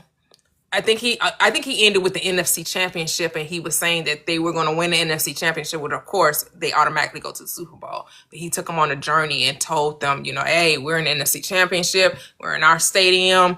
We know we worked hard. We're in, we're used to this weather. The people that come, the other team, they're not used to this weather, and they're used to this crowd. They're not used to this, and we're gonna, and he painted a picture for them, and they stayed true to that. And I'm not saying other teams don't do that, but maybe some teams don't stay on script. Maybe some teams can't paint the picture. Maybe they don't get their team to buy in. Maybe they don't, whatever, for whatever reason. But hey, everything had to work out for them to be there based on the things that he manifested. Like they say, Tom Brady, he won so many Super Bowls because his wife said she was a witch. She said if you go and Google Giselle, what's her name? What's her last name? Giselle Bunchen. Bundchen. Look at I know you don't. They ain't together no more, Latoya. I hate But Tom if you Brady go so Google much. her, if you go find her on YouTube in her interviews, she talks about manifestation. She talks about how she was the one that told him how to manifest, and that of course, she's going to say that she's the reason why he won. So I don't, if he was, here's the thing, if he was tapping into that mind, that way of thinking, then of course, yes, it's the reason why they went 10 times in 20 years. He went, where he went. That's all the Yeah, they went 10 times yeah. in his career with them, and he was with them for like 20 years. And they won 7 out of the 10 times. So, there's some, because even though the NFL may be scripted and all that, there's one thing that trumps anything else somebody's doing, and that's the power of belief. Belief trumps everything else. The law trumps everything else. Trumps all of the manipulating and trying to get this to happen and trying to get that to happen and working behind the scenes. The law trumps all. Can I use a non-Patriots related football instance? IU, Hoosiers. Their coach has been from the very first of all, I meant from sorry, my voice is a little dry. So I'm from Indiana. My entire life, and as far as I've ever known, IU has always had a terrible, horrible, no good football team. They have never won anything. They're the worst. They were the worst. The absolute worst. One of the worst in the Big Ten. Definitely the worst in the Big Ten. Anyway, long story short, when this new coach came along, and he's been at other places, and some other places he hasn't had winning records. But when he came to IU, they were playing against, I think it was Ohio State. I can't remember which team. But anyway, they were interviewing him, and he was like saying, they were like, oh, well, IU's never won in the stadium, blah, blah, blah, blah, blah. And he was like, this team has never played here. This team has never played in this stadium. So I don't know what y'all talking about. Basically, is what he was trying to get at. Like, I don't know what y'all even talking about, because this team has never played in this stadium. Okay, I don't know. It gave me chills. Yeah. And I'm not even a real IU fan. I didn't go to Big Ten school, but anyway, he kept the whole mindset throughout the whole process, the whole season, and of course ended up winning the national championship first in their school history. Yeah. With a crazy extreme winning record. And this whole time, like, he's been doing interviews, and he's just like, they're like, "What's your secret?" And he's like, "I win. What's your secret? I win." I win. It Ooh. was his mentality that kept him focused on the school that had literally had the worst record, or one of the worst records in football, in college football, to being national championships in one season. So I think, like, I just go. I love that. I win. That's what y'all think, He's like, right? I win. I What are you- win. He's like, he What's said, your Google secret? me. What's your He secret? literally was How like, you Google do this? me. I win. Period. That's a great belief. I love that, little toxic. Thank you. You know how to take it off of Tom Brady, because I hate that man. And the Patriots. I mean, I don't hate him, because I'm like, you can learn from any, because For he sure. had You can learn he from had the anybody. winning mentality, right? Yeah. He doesn't play football anymore, so I can stomach him now. But I'm like, but I was like, what is that? What does that say to not like somebody that was always winning? Yeah, my team. That's because He was definitely a winner, right? Yeah, because we were just because the Colts and the Patriots were somewhat rivals, so Right. we were always But the he, AFC. So I just had that thing against him. yeah. Plus, I mean, I ended up becoming a Mahomes fan. Mhm. So, and it was like they just, for whatever reason, didn't want him to win against Tom Brady. Like, what we doing? Yeah, that was where because I'm not even What we I'm not doing? a Mahomes fan, but I definitely wanted him to win against Tom Brady. Like, what we doing? Like, he never won against Tom Brady. Like, what? Yeah, and then when Jalen Hurts came around, I'm like, I definitely want Hurts to win against Mahomes. So it just be whoever. Oh, then I didn't care. I was like, it was a win-win. No, I like the It Eagles. was a I win. like the Eagles. It was a win-win. I hear It you. was a win-win. I don't was like the Chiefs here for it. and I don't know why. I think it is But something. they were the cause of our double doink in 2018. We lost to the Eagles. They thought we was going to the playoffs that year. Because they was like, man, if we had to just, hit that field goal, we end up losing to Foles again. Foles came through in that playoffs of 2018. But yeah. You can, I'm glad that the Toxic tied in manifestation, right? Because if we're going to talk sports, we got to talk about the manifesting part of it, right? Understanding that you have to see yourself being, doing, having the thing you want. And regardless of never having done it, like she said, IU they never had winning football. They never had it. They could never do anything with Ohio State, Michigan. They could never do anything. And then they win the national championship. And, I saw when they were in the playoffs, I didn't watch the national championship, but I was in Wisconsin the night before the Bears played. They had that whoever they played in the playoffs, and everybody was about, oh, he's so serious, he never smiles, he always got us like some kind of stoic type face, and and so it was like they was smashing whoever they played. They smashed them. I was like, oh, okay. And I'm not really into college football, so I used to back in the day watch the Rose Bowl, but that's been years and years ago. I don't watch college ball. Only NFL. Only NFL. I only like NFL. Yeah, same. I'm not a college football fan either. Yeah, yeah. So go I'm on the ahead, Ron. same Go page. ahead, Mr. Ronnie. We're, Go ahead. we're all on the same page. I'm not a college football fan anymore. It was sad that when I was very young, I was glued to the TV, but now it's a thing of the past. Yep. No more. No more. That's it for football. Oh, okay, okay. But we'll end the night on that note. No, you know, this is how you know you've decided on what you want when there's no other option. If you're still thinking, well, what if it doesn't happen? What if it, then you know that you have made a decision, that you're still up in the air, that you're still thinking of the possibility of it's not happening. Then that means you haven't decided. Because when you've decided, there is no other option.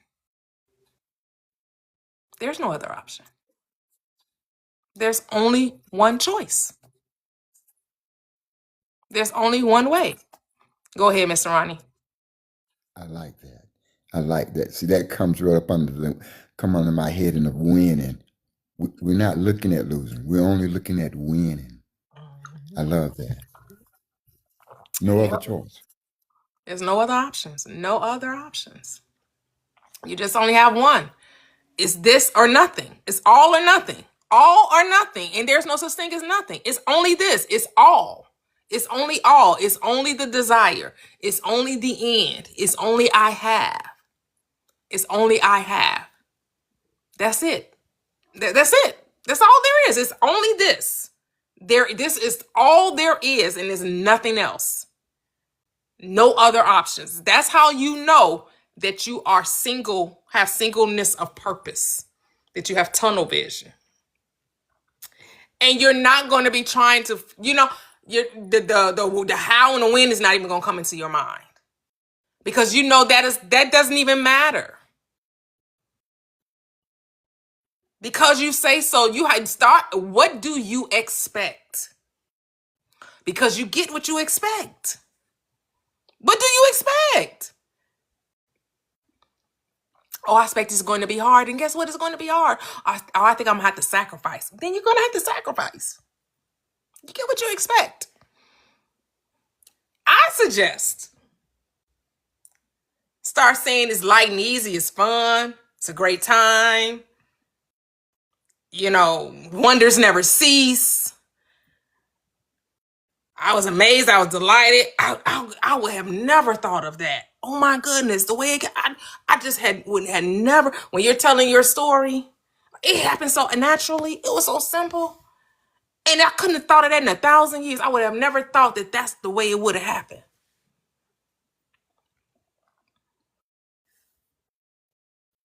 Live in the end. Now that I am this.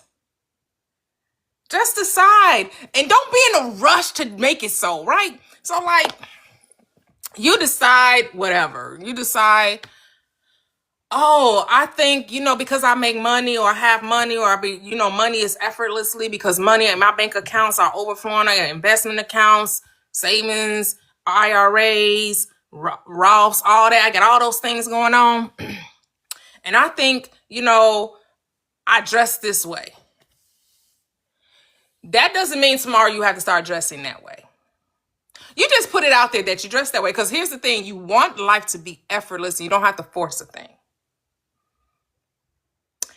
And when you put it out there, remember how I told you guys that every day I get up to dress now. Because 9 times out of 10, if I wasn't going nowhere, I didn't really try to get all, I would just be like, oh, I ain't going anywhere. I just put on some sweats, put on some whatever. And then I decided that I wasn't going to do that anymore. It wasn't an instant thing, right? It was a few days of me. I put it out there.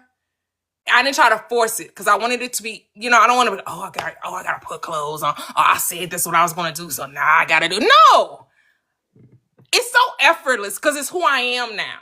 And so I'm like, yes, I dress for me. I don't need to go anywhere to wear my clothes. I bought them. So I'm going to put them on. And then I got my little thing with my OT, my outfit of the day for TikTok and I got my little engine. I'm like, oh, I like that. Okay, that's how I can do all my OTDs. I can stand to the. I realized that TikTok lets you do a countdown before you start your video. I didn't always notice that. I don't know how long they've already had that. I don't know if they always had a timer on there, but when I noticed, I was like, oh, okay, yeah. That's what, and so you just start, start ideas and stuff just start flowing to you effortlessly. I was watching, I be on TikTok, and so this one girl, she said that she used to be a therapist, and so she's telling you about some of their modalities, right? And she was saying what she noticed from being a psychologist, that there were 3 different ways to bring about your desire. And she was saying that you can imagine it, you could speak it, and then she said the action of it. And so she was talking about money and how money was a big deal for her. And when she would say it and imagine it, it still felt uneasy. So she said, well, what she could do, she could act it out. And so this is what she said. So this is something I didn't agree with. I'm just going to tell you. But this is how she's coming from, the doing it before being it, right? So what did she do? She worked more. She worked more so she could have more money. So that gave her, in her mind, a sense of stability with having money. And so the reason why I didn't like that is because I don't have to make myself believe I have to work more in order to have more money. That ain't what I'm trying to do. Of course, we could go work 2 and 3 jobs to have more money. That isn't going to make me feel good about the ease and flow of money. That's going to make me think I got to work for money. I don't want to put in my mind that I got to work extra in order to have extra. That's not the reconditioning of my mind around money I want to do. Is it wrong? No, of course it's not. I'm just saying that's the thing I didn't like. I'm like, you in order for you to get comfortable with money, you had to do more to have it. You had to take on an extra job. You had to work more. I want to work less and have more, not work more to get more.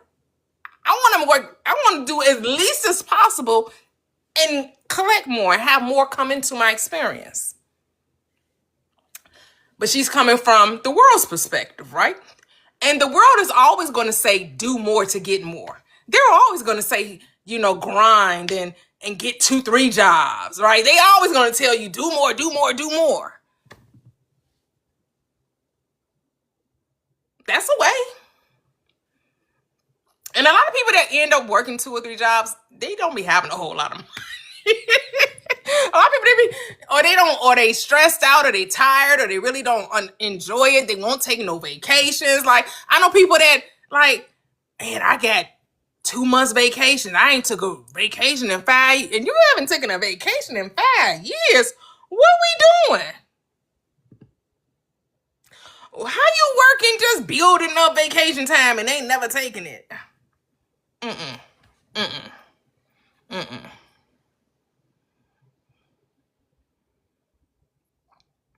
I know that's right, Ray all day. Thank you, Ray all day. Yes. So, but to each his own. I mean, if you feel like in order for you to get comfortable with making money, you feel like you have to work more just so you can say that that's going to help you, stabilize you when it comes to money. To me, it just conditions you to think that you have to work more in order to get more. I want to condition myself that money comes effortlessly, that I don't have to work for money. Like, I want to condition myself to, I don't have to work for money. I don't have to do anything. That money just comes because I could just be sitting here and money just, like I'm just being me and money shows up. That's the mindset I want to that I'm just sitting here. As I sleep, money just trickling down into my account. Ting, ting, ting. I'm getting, emails from Gumroad. I'm getting emails from PayPal. I'm getting emails from Cash App saying, you got such and such amount of money in your such and such. Somebody sent you this, such and such. You have received a Zelle from this. You have received a Cash App from this. Today is payday. Gumroad telling me, today payday, TikTok telling me payday, YouTube telling me payday. That's what I want to, and I ain't doing nothing but what I've been doing.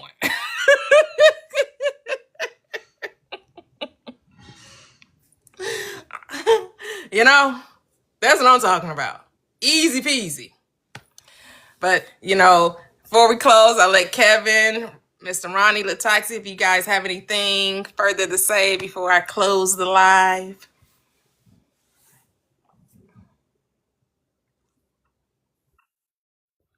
I enjoyed you as always. Thank you. Appreciate you. We enjoy you as well every time you come up as well, too, Mr. Ronnie. You Lataxi? Honestly, I'm gonna work on my own manifesting consciously. Like I know I have things on my boards and things like I have a whiteboard. Mr. knows I have a whiteboard. And I think what I've been mentally thinking is like it's so much easier for me to say, wouldn't it be nice if, right? That's when a lot of things come in for me because I'm just thinking like, out of the blue, not really focusing on those things.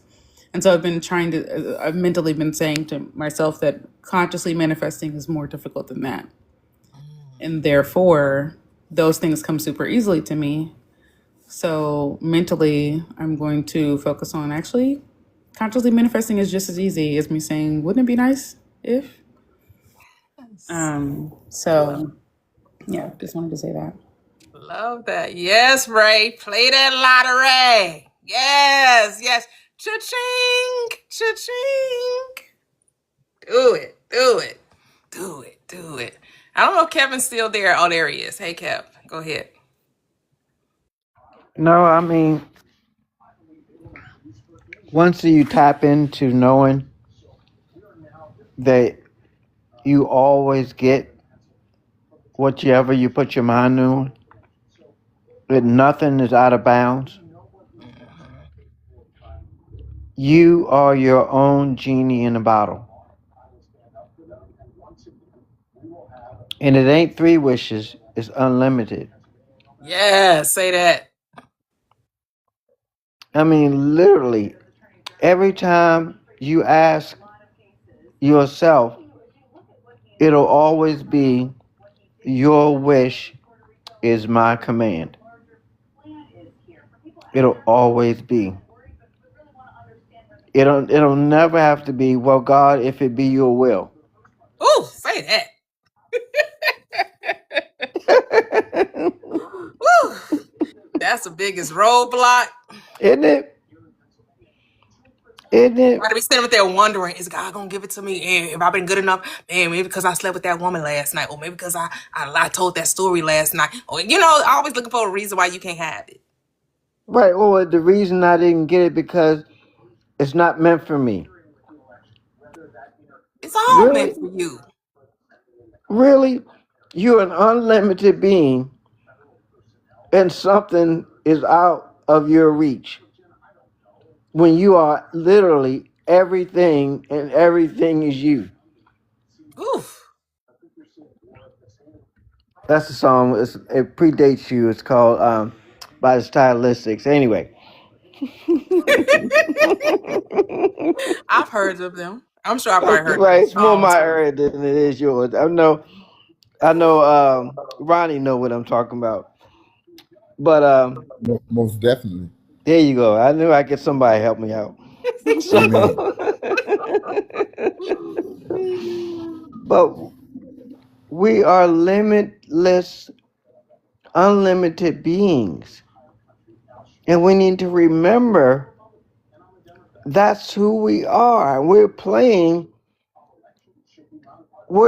at a huge advantage being in this 3D world. It's not even close. That's why there's so many things pulling at your attention to distract or get you not to know who you are.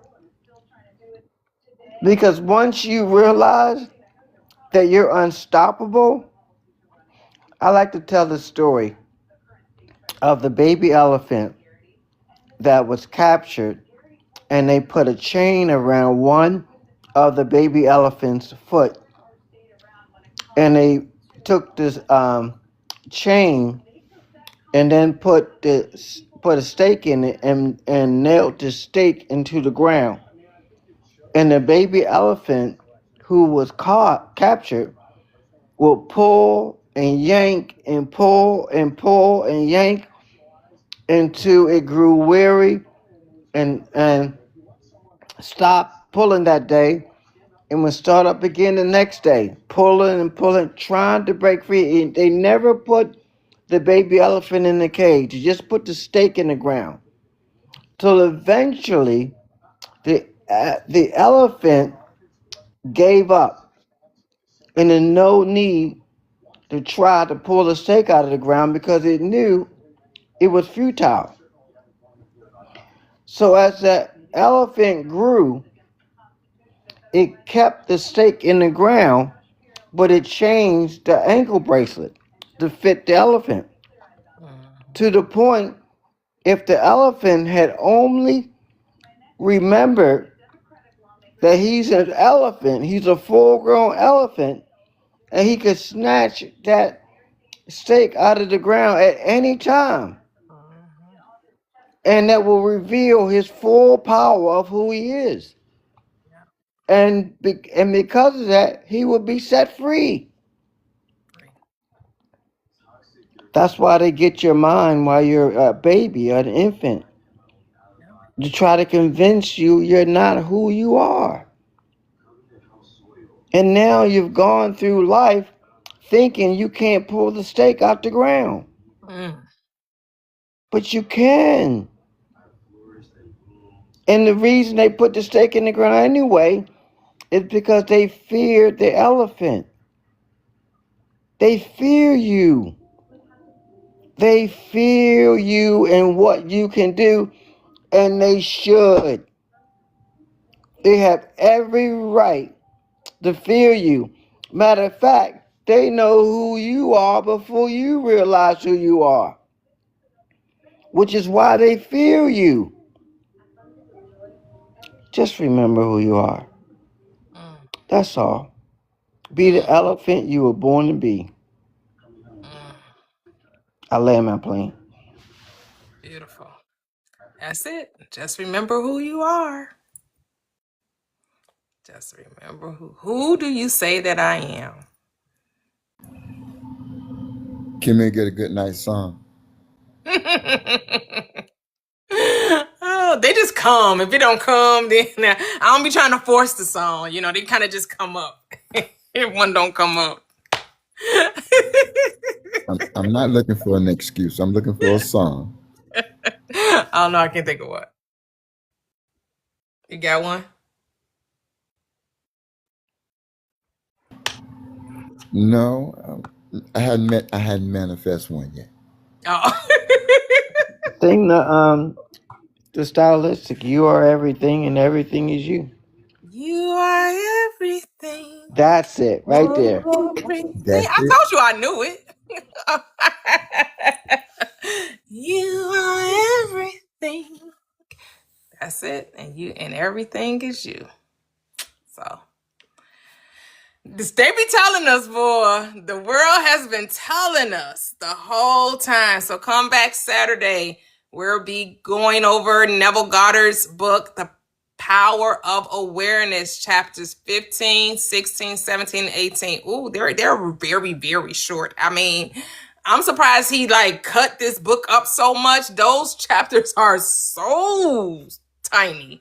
But they are packed with power. They are packed with reminding us of the power of our awareness, that everything lies in our assumption, which is our expectation, which is our belief, which is our decision, which is our knowing. You can say it in all those many different ways. You're still saying the same thing. You're the cause. All things begin and end with you. And you just have to do like Kevin said, remember who you are. You are the giant. You are the power. All imprisonment is self-imprisonment. Free yourself.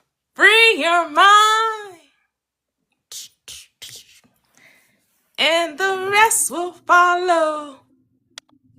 When you free your mind, everything falls into place. Everything. When you expand, when you allow yourself to see yourself as being that which you already desire. You're already it, which is why you're desiring. Everything you're wanting to have is already yours. That's the only reason why it came to mind. That's the only reason why it entered your consciousness, is because it's something you are meant to have. It's something that's already there. It's not like Kevin reminded us in Neville Goddard's book. You're not trying to bring that over here. The here is already there. It's already here. Just gotta take the blinders off. Take the blinders off. As Kevin said, get the sleep out your eyes. As Paul says, I let used the to say, scales now I fall. see. I used to say, now I see, said the blind man as he turned on the light. Mm. Yep. So we just need to turn on the light. Turn on the lights. Turn off the lights. And light a Light a candle. candle, Teddy Pendergrass. I know that one. See, I don't just sing 2010s. See. Let me stop. All right, guys. Catch you guys Saturday, 10 a.m. Central Standard Time. Man, we're here to go up, up, up. We're already there. We're not even trying to get to any place. We already have all things. We have to stop saying we're trying to get and understand we already have. It's about, it's yours now. You're not trying to figure out how to be it, how to get it. Understanding that you're already it. We already have all that we need. Start saying, I already have everything. I already have everything. I already have everything. I already have everything. You have to, like Cat Williams say, I already have everything that I need or want. And if I don't have it, it's not that I can't get it. It's just I just simply don't have it. But it's nothing that you don't already have. You already possess all things. For God, who richly gives you all things to enjoy. Some things, most things, many things. No, all things. For God, and then I like how Murphy would say it, God who richly gives you all things to enjoy. Why are you poor? You're not. You just think that you are, but you're not. You are the pot of gold at the end of the rainbow. You're sitting on the oil field or whatever, you're sitting on the pot of gold. You are the goose that laid the golden egg. You are it. All right, guys. Catch you next time. Have a great week. Bye-bye.